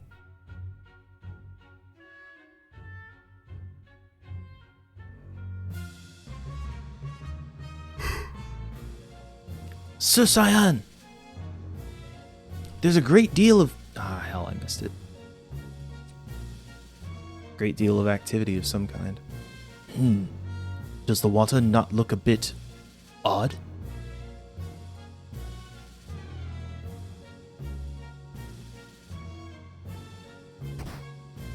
No. Ooh.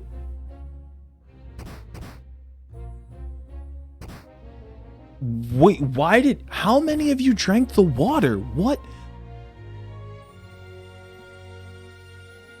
Sir Cyan. It must be poison. What low-down, contemptible... We must warn the king.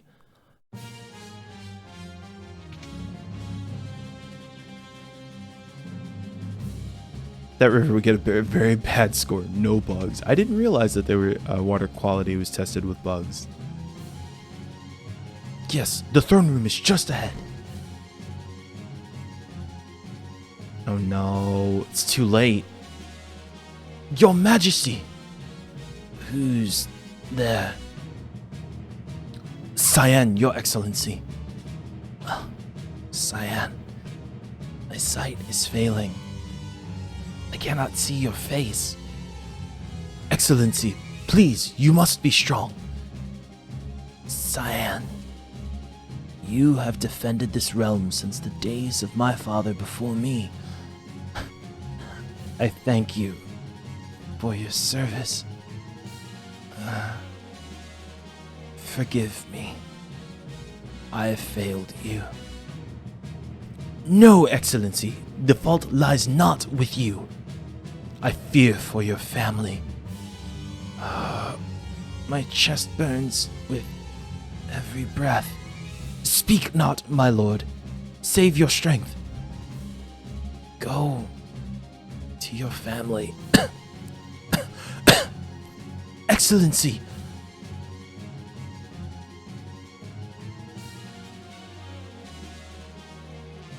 Sir Cyan!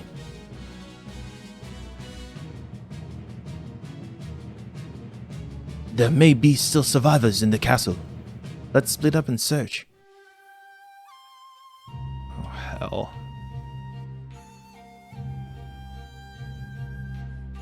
It's just wild that quickly. Gracious. Elaine! Do not leave me, Elaine.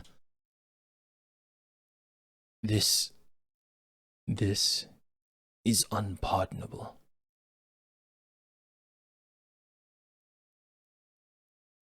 Wayne!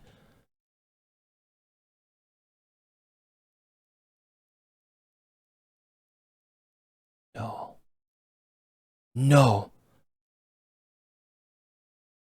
This is not possible.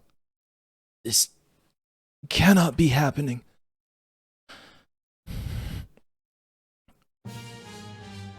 I will not forgive them. The Empire must pay for this.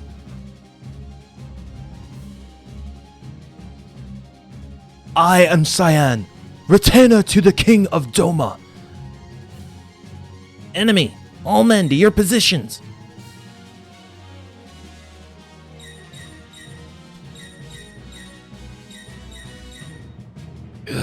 Art thou mine enemy as well? Probably shouldn't have gotten in the middle of that. Well, y'all could just let me in. Let me in.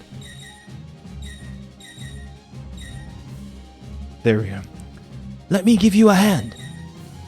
I know not thy name or allegiance, but I welcome thine aid. Oh, Doma is in 14?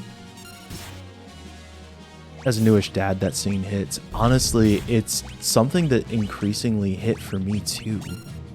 Like, and I do think a part of it is now that I live with a 1.5-year-old and my sister has 2 kids. It just...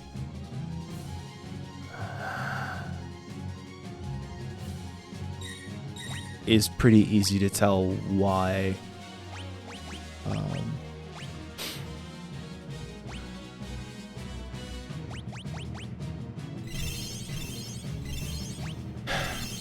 and I mean, it is like the general said, like it's it's a terrible tactic, right? It is. It is not even. It's not about war, right? At that point, you're harming all of those innocent people who just happen to drink water or bathe or whatever, and Kefka does not care. Kefka is only concerned about winning this war.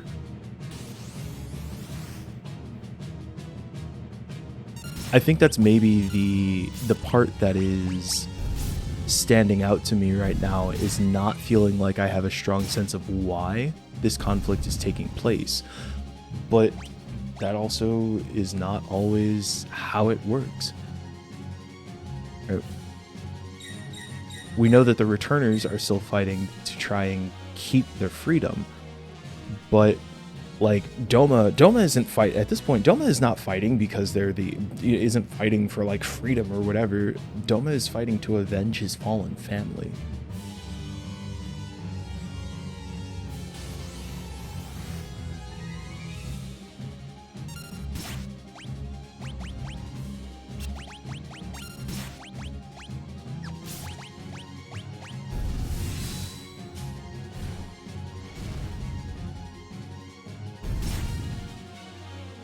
Yeah, these folks don't seem to stand too much of a chance.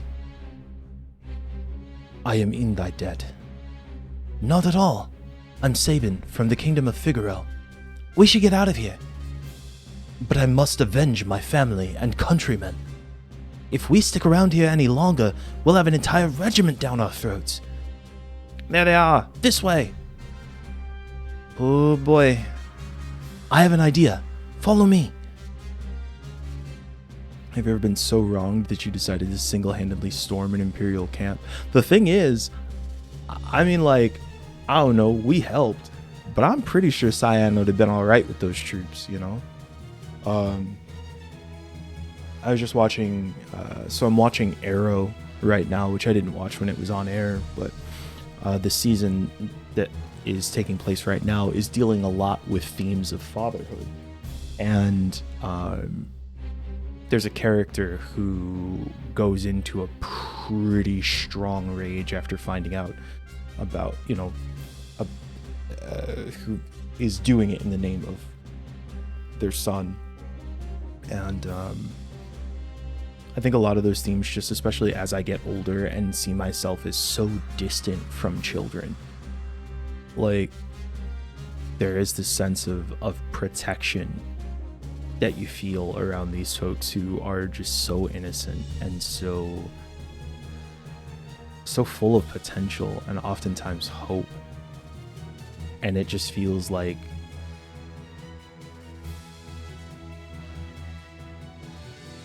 it just feels like such an extreme violation to do harm that way.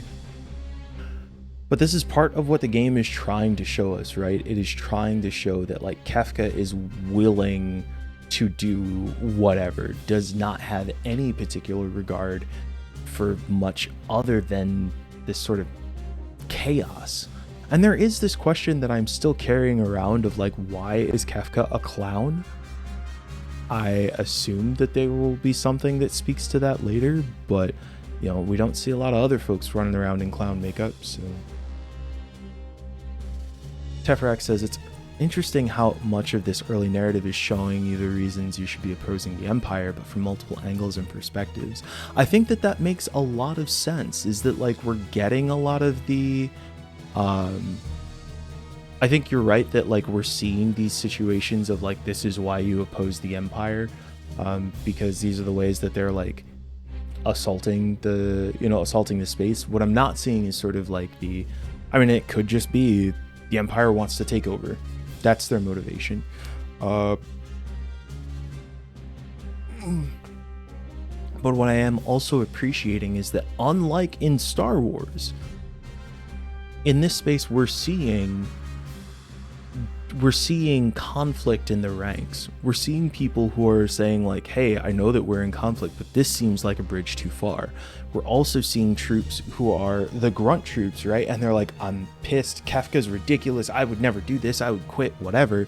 but are still just grunt troops. They're not protagonists. And so they are stuck working in these situations just like I imagine anybody else would be. Where it's like, I still have to get a paycheck. If I try to run away, am I going to get shot? Am I, whatever the thing is. We're seeing a lot more nuance in the portrayal of conflict as we continue to get more angles and perspectives as to why various people are deciding to band together against the Empire, right? So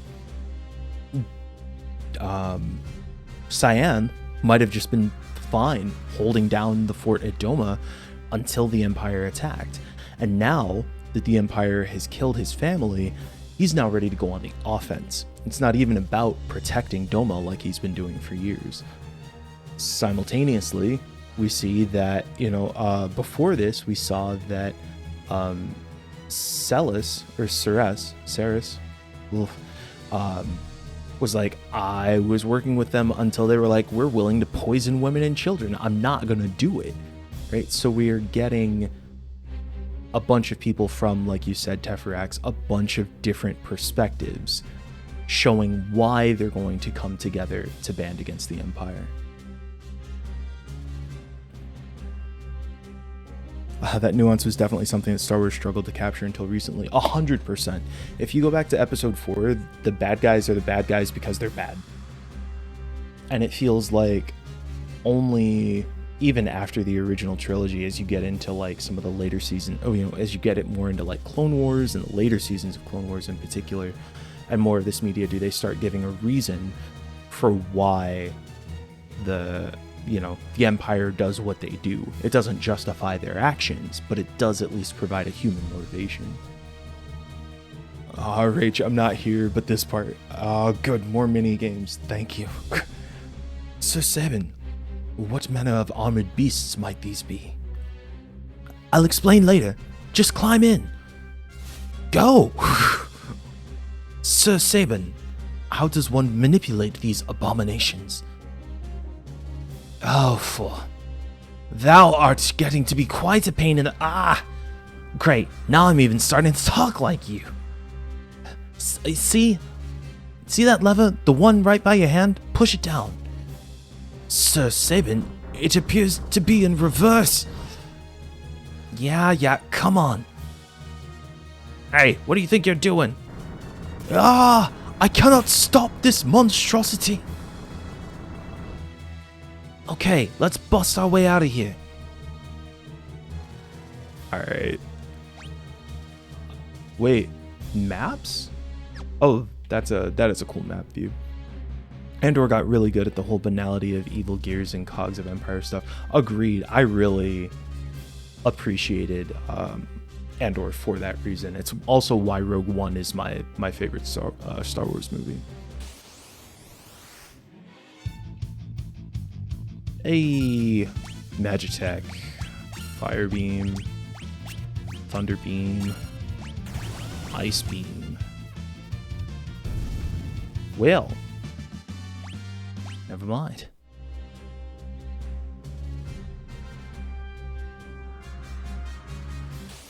I mean, I don't know. I guess at this point I'm really just grinding cash if I go through these fights. Let's see. Okay, so we can at least use Healing Force now. Especially since these enemies seem to be pretty weak. That's one thing I appreciate about Bot and Kaitos. It goes into that to some degree, but also clearly states, and they're all enabling fascism anyway, so fuck them all. I honestly, I look at my copy of Bot and Kaitos back there, and I'm like, I think it'd be interesting to go to spend some time with.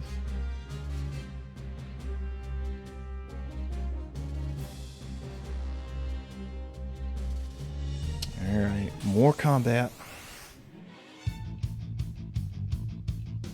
Alright, we're going to take out the armor first. As well, Healing Force. Not just for good habits. I'll let you know if the remasters are any good if you need to figure out how to stream from a GameCube.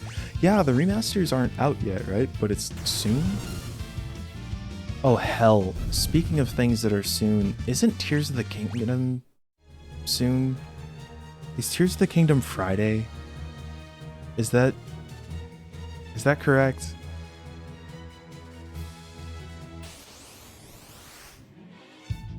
Oh my gosh. I am telling myself I am not going to buy Tears of the Kingdom new. I am not even close to done with Breath of the Wild. I know, like, and the other thing is that, like, from a streamer perspective, it's like, if I stream it, everybody is going to be like, I'm not going to come because I don't want spoilers because I'm playing it. And so I'm like, I'm conflicted because I want to play it, kind of, but I also, Breath of the Wild is still there, and I have all these other games, the Mega Man Battle Network collection I still need to get through. But it feels like Tears of the Kingdom is going to be one of those, like, cultural moments, and I think it would be really fun to, like, experience it with everybody else. I don't know. Breath of Fire 4 probably has my favorite story presentation of all RPGs for that very reason of how it handles nuance and showing multiple... Really? Is Breath of Fire 4 a PlayStation game? I can't remember. I've never played through a Breath of Fire. Okay, I think we should be safe now. So, how do I get to Narshe from here? Narshe? I believe the only route passes through the forest to the south, but... Alright! If we're going into the woods, I guess we won't be needing these hunks of scrap metal anymore. Let's get going. Well, Shadow's still coming with. I don't know. Alright, well, we made it through there pretty easy, all things considered. I can't wait for the next 2 weeks to be filled with people complaining about games' performance on Switch, which is then completely forgotten come Game of the Year time. I mean, honestly, like, I think, well, for me, like, Game of the Year is kind of busted. I mean, we all know that. But for me, a lot of the Game of the Year discussion ends up kind of busted because I'm like, unless you're a giant game like Tears of the Kingdom, it feels like if you don't release close to the end of the year, you're chucking your Game of the Year potential kind of out the window. Just a lot of law of recency and that kind of thing. But I also, I don't know. I think that a game can launch and have a rough launch and, like, patch and be okay, right? Like, if people are still satisfied with the game, like Pokemon Sapphire and, or what is it, Violet and what were the last two? Scarlet and Violet, whatever, yeah. But, like, pretty broken. Pretty broken at launch. I might even still be kind of broken, but folks, there are a lot of folks who still have a really good time with that game, and I think that is valid. I also, though, in fairness, am not the person who tends to get real amped up over broken at launch, because as a dev, I can only imagine working on some projects with the size and scope that they have, and just recognizing that there's no number of QA testers that you could possibly pay to be able to essentially test what is the launch of a game to the size of Fallout, of Tears of the Kingdom, things like that. There's just stuff that's gonna get caught that there's no way that you could feasibly have prepared for. And that doesn't mean that there aren't plenty of broken launches that, like, are a problem because of any of the things that have been talked about recently. You know, if we look at the article that Vice published on, that Waypoint published on Jedi Survivor, where it's like, the game that I got for review was not very functional. And then apparently there was a day one patch, and that day one patch fixed a bunch of the issues I had. However, it like is, from a review perspective, if you don't get it out early, you lose a ton of traffic and a lot of views and a lot of money. So it's like, what is the position? We're all in this tight crunch. It just, yeah. Serious off limits. I wish we would just fight through them. Some devs like to do the raw play hours math between manageable QA and first week of launch of a massive game. Yeah, the multiplier is in the millions, 100%. It's just absolutely wild.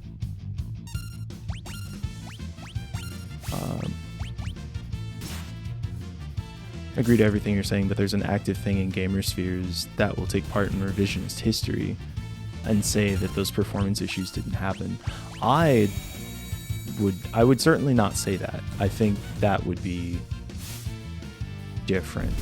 I think that those performance issues take place, I think a lot of times, or I would hope that oftentimes people are discussing like, because I feel like what would be the benefit of saying like, no, it was never broken, it was fine the whole time.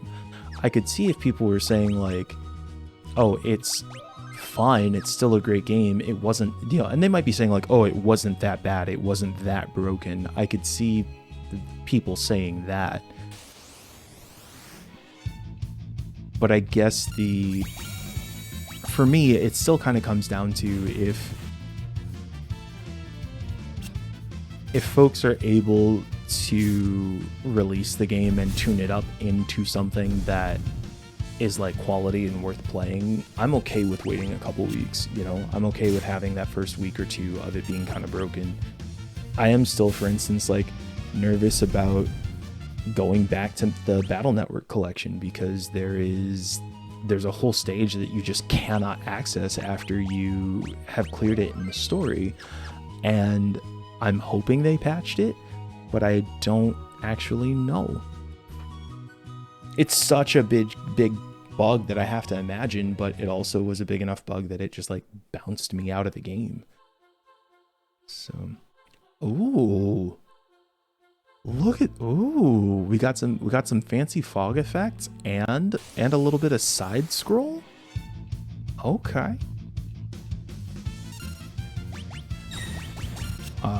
Bungie said something like that for the first week of Witch Queen, there was more playtime than they could have QA'd in like 3 years. Absolutely.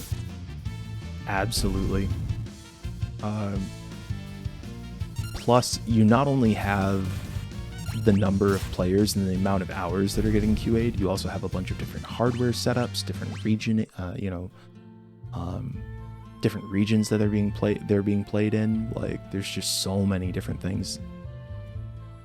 Mass Effect Andromeda is a good example of this. Some of the issues were hugely exaggerated. Some were driver issues, and they fixed it pretty quickly, but negative spin tanked things. That's a really good point. Honestly, I'm one of the folks who fell victim to that. Like, I picked up Andromeda at launch. I was not particularly impressed with it. I was actually very disappointed in it, and it's not that great or whatever, but I was super disappointed in the character creation. Like, I feel like I had gotten so attached to Joshua Shepard, right? And I thought about, oh, well, what is it going to be like to be able to customize this new character and then, go back into the Mass Effect universe?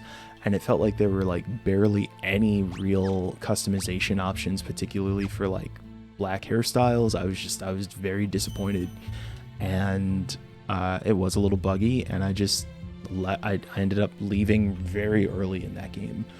And it makes me a little sad because I do hear that there's a lot to really appreciate in Andromeda, especially now that it's been tuned up and fixed a bit. But yeah,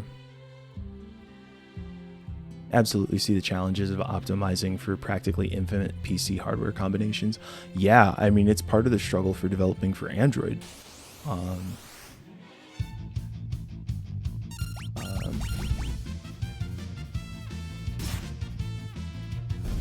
because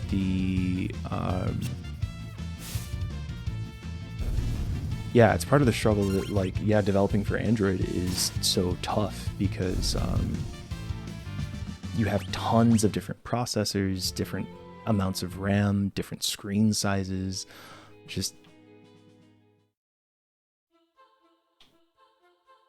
I did go backwards, didn't I? Or did I? We even ate a shareholders lawsuit over Battlefield 4 sales numbers. Sheesh. Yeah, that is true. Battlefield 4 had a rough launch. And it does actually make sense that it's connected. Frostbite was conceptually such a gorgeous engine, but I imagine that it must have come with a number of technical hangups too, because yeah, Battlefield 4, I think I remember, didn't have a particularly strong launch. Andromeda was also on Frostbite engine. Ass Creed Unity was definitely doing the bug memes. Ugh. Why did I use the healing items? There was a spring. Okay, wait. So I'm right. I just got kicked out. This is one of those... Oh no, it's the old confusing forest puzzle. We do not support the Lost Woods.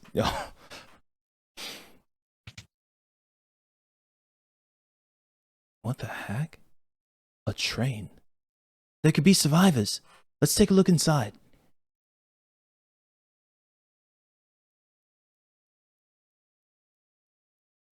I think I would like to go back to Andromeda, and it does sound, it's a shame, especially if they did. I imagine they thought they would have some level of success that would allow them to, you know, explore stuff in at least DLC, if not another title, but it really did not do well. I recall something about external USB ports on screen breaking Wacom tablets. Yo, real talk, like, I still feel like I have issues that will be like, oh, I just had this plugged into the wrong USB port, or oh, this device and this device are both in and they don't play well with each other. Like, it's ridiculous. Hey, looks like we can get in through here. Sir Sabin, we can't just wander around out here all day. We have to check inside. Sir Sabin! Don't worry, it'll only take a second. Sir Sabin! Oh, sheesh. Why are you like this, Sabin? Why? What's with this place? We must leave at once. This is the Phantom Train.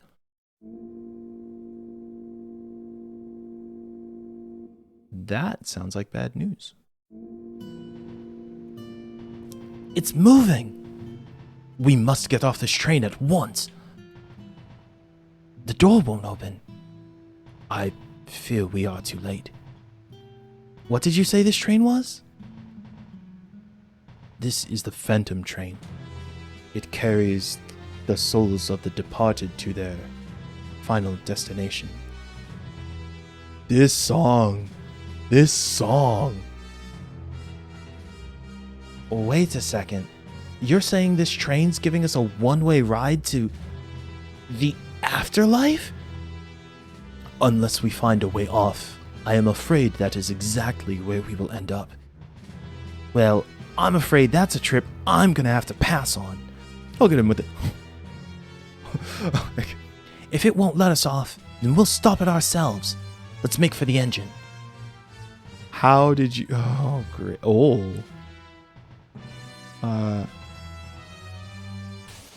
Well... Yeah, something tells me these friends are not friends.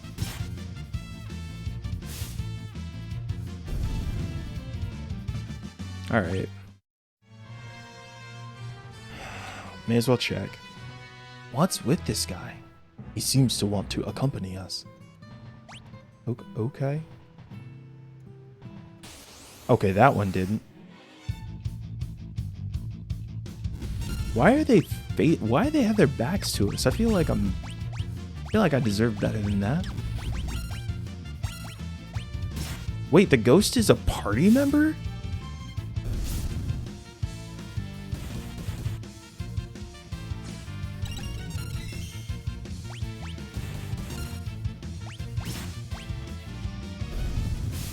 I did not anticipate. This ghost is very cute.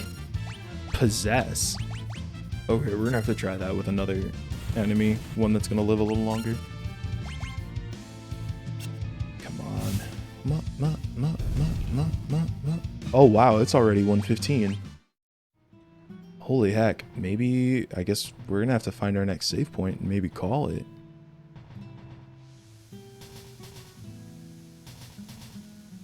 I've gotta imagine the engine is, well, we're moving forward on the train right now, so that's probably towards the engine.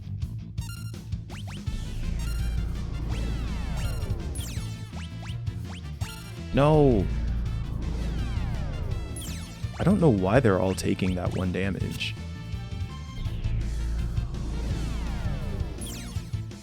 That gravity is a heck of an attack, though. What is... Thank you. I was like, somebody attack one of these guys. Wait, where did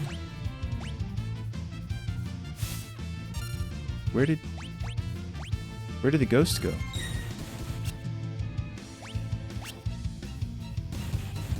I feel like we're still getting attacked by both targets.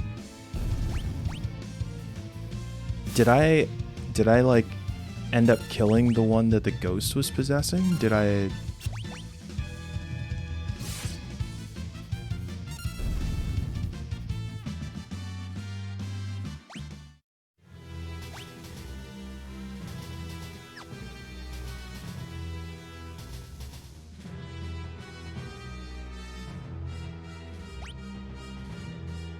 Ghost died is a bit of a sentence, it's true. Okay, so... I gotta figure out what this possess does.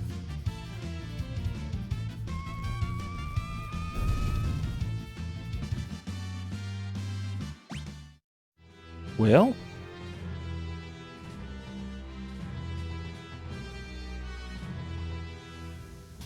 That was good.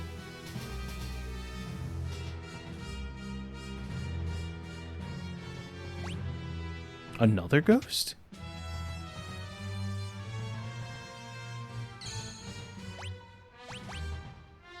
That ghost is creepy. I'm this train's conductor. Can I help you? Well, how can I help? Tell us about the train. The phantom train ferries the souls of the departed. Wouldn't it be weird if this is just like the most jovial, like, hey, the phantom train ferries the souls of the departed to the other side. Once the souls arrive, they're granted their eternal rest. You want to stop the train? Well, I'm sure there's a way. Try searching every corner of the engineer's compartment. I don't know. I'm just here to get paid. I'm not really that worried about it. Might these be timetables? These? Huh? They're all blank. This train carries the dead to the afterlife. It's a little tough to be making timetables with as much conflict as in the world as there is right now. That's not good news. Wonder what this is for. Why don't we see what happens if we pull it? Sir Sabin, I think it would be best not to touch that. FF6 is a friends at the table, AP.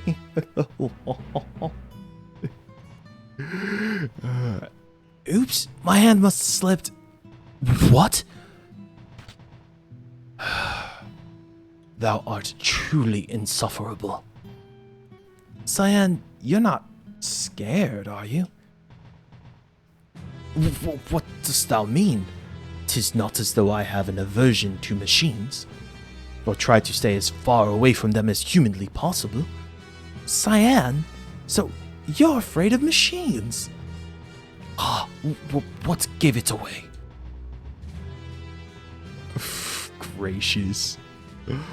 Sabin is an absolute ham. Folks who have played this before, how long is the Phantom Train?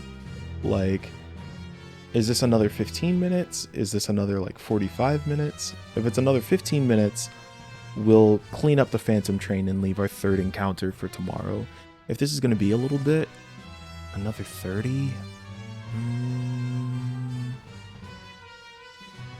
Yeah, I think we're gonna stop here. We'll come back on Thursday. Now that we have our party of Sabin, Shadow, who's just here for the ride, Cyan, and Ghost, like, it's gonna be interesting. Folks, thank you for hanging out for yet another episode of Final Fantasy VI. I think you should sleep on the thought that your party has boarded the Phantom train. I feel like this is not the place where they would want to be left for the night, but, well. Folks, please throw some hearts in the chat. Thank you so much to everybody who made it here to the end of stream, and also throw some mod hearts in the chat for Smolecule and Arc Hills holding down the fort today. Really appreciate it. Final Fantasy VI has been a fantastic experience so far. And I feel like there are some places where I am curious, because I feel like the beginning of the game, we've been moving through pretty quickly, even with Intelligame. And I think it's because the game is not hitting us directly with the story, right? We're getting a bunch of setup, a bunch of different composite pieces that when they come together are likely going to be something pretty intense. But right now, we're still learning, we're still meeting some new characters, and the game is also feeling pretty lighthearted. Like, it feels like, if you've watched Trigun, it feels like the early episodes of Trigun, right? Like, it feels a little heisty, it feels a little, you know, the characters are just kind of having fun, right? Sabin has, like, little regard for care, and so there's some lightness here, but we have to remember that the game is also, this is the context that the game exists in, where we have this conflict where a 1,000 years conflict where magic seems to be returning back, and we have the Gestalian Empire expanding to try and take over the world for reasons we don't totally know yet. And then there's Kefka, our clown character. And interestingly,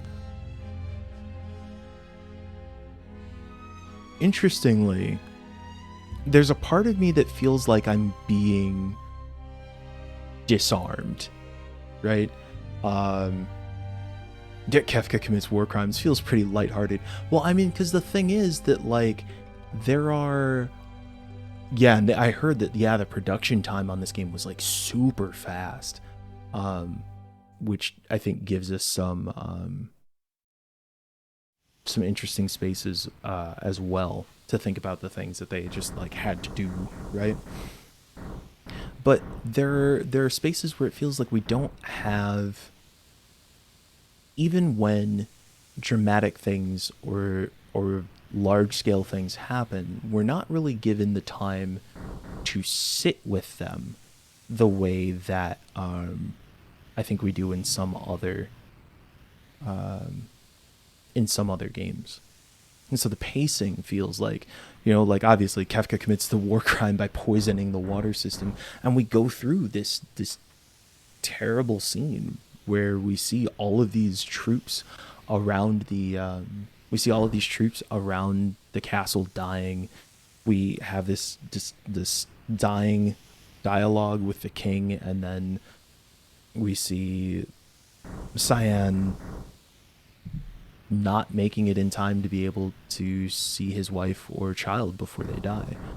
So it's not that dark things aren't happening, but the pace of the game and the writing is as such that it seems like we're being set up for a context that we haven't quite seen yet. I've heard many people come into the chat and say, I'm really interested to see what happens when you get to the middle of the game. And so I think, and this isn't to say that the game is, like, bad or that it is setting up these situations poorly.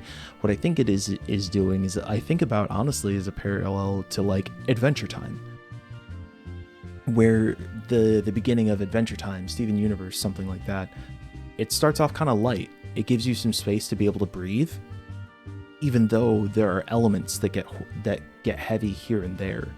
And then eventually, once it starts hitting you with the punches and says, hey, these are all the pieces that we were putting together, it comes for the feels and it comes really hard. And I feel like that is a bit of what I'm feeling, what I'm sensing as we play through these first few hours of FF6. I hope you folks have enjoyed the stream and enjoyed the discussion. Please drop those follows on YouTube. That's a great way to support the channel, especially as we start getting the VODs up. If you've missed any of the content, you can watch it here on Twitch, or you can catch the VODs on YouTube on the VODs channel. We'll have some clips and things like that I'll try and post to the main channel as well. Also, folks, if you want to help keep this work going, please, you can drop some support on Patreon. Every Twitch sub, I get 50%, just to talk numbers, Twitch subs, I get 50% of the payment after taxes. So we split those 50-50 with Amazon. On Patreon, I get 90%. So if you want your dollars to stretch in the support of Intelligame, best way to do it is on Patreon. Got new revision thing coming around pretty soon, but yeah, it's a great way to help keep Intelligame going. So it is time for us to head out. Thank you to all you folks who made it to the end of stream: Teferax, Dylan, Sir Chadley OC, Matt Calder, Teferax, Leah Sai. Is this Say or Sai? I think it's Say. Actually, I don't know. Have I asked before? Paladin of Aldo Leopold, good to see you again. Harath 1D20, Worganism, Ask Me About Bugs, Renaud Marshall, Sylvia S7. Hey, Trista Ray, good to see you. I've been lurking, but I hope you've been enjoying it. Not So Encrypted, Benny Jets, and of course, all of you folks hanging out in the lurk. I really appreciate you spending the time here. I think there's going to be a lot of really good discussion in here. So let's keep it going. Okay, Leah. Okay, then I will do that. Folks, we are going to go spend some time over with Price, who is playing Crab Champions. I have been really curious about this crab action roguelike.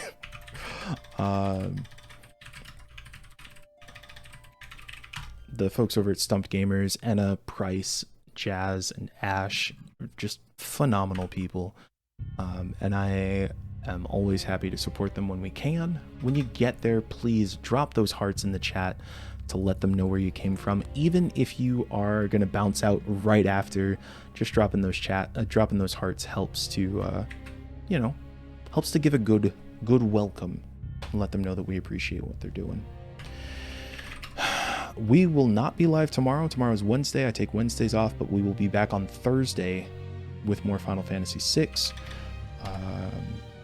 That's it. I'm really excited to see what happens next. I hope you are too. Keep your eyes up, keep your hearts open, and keep Intelligaming. See you soon.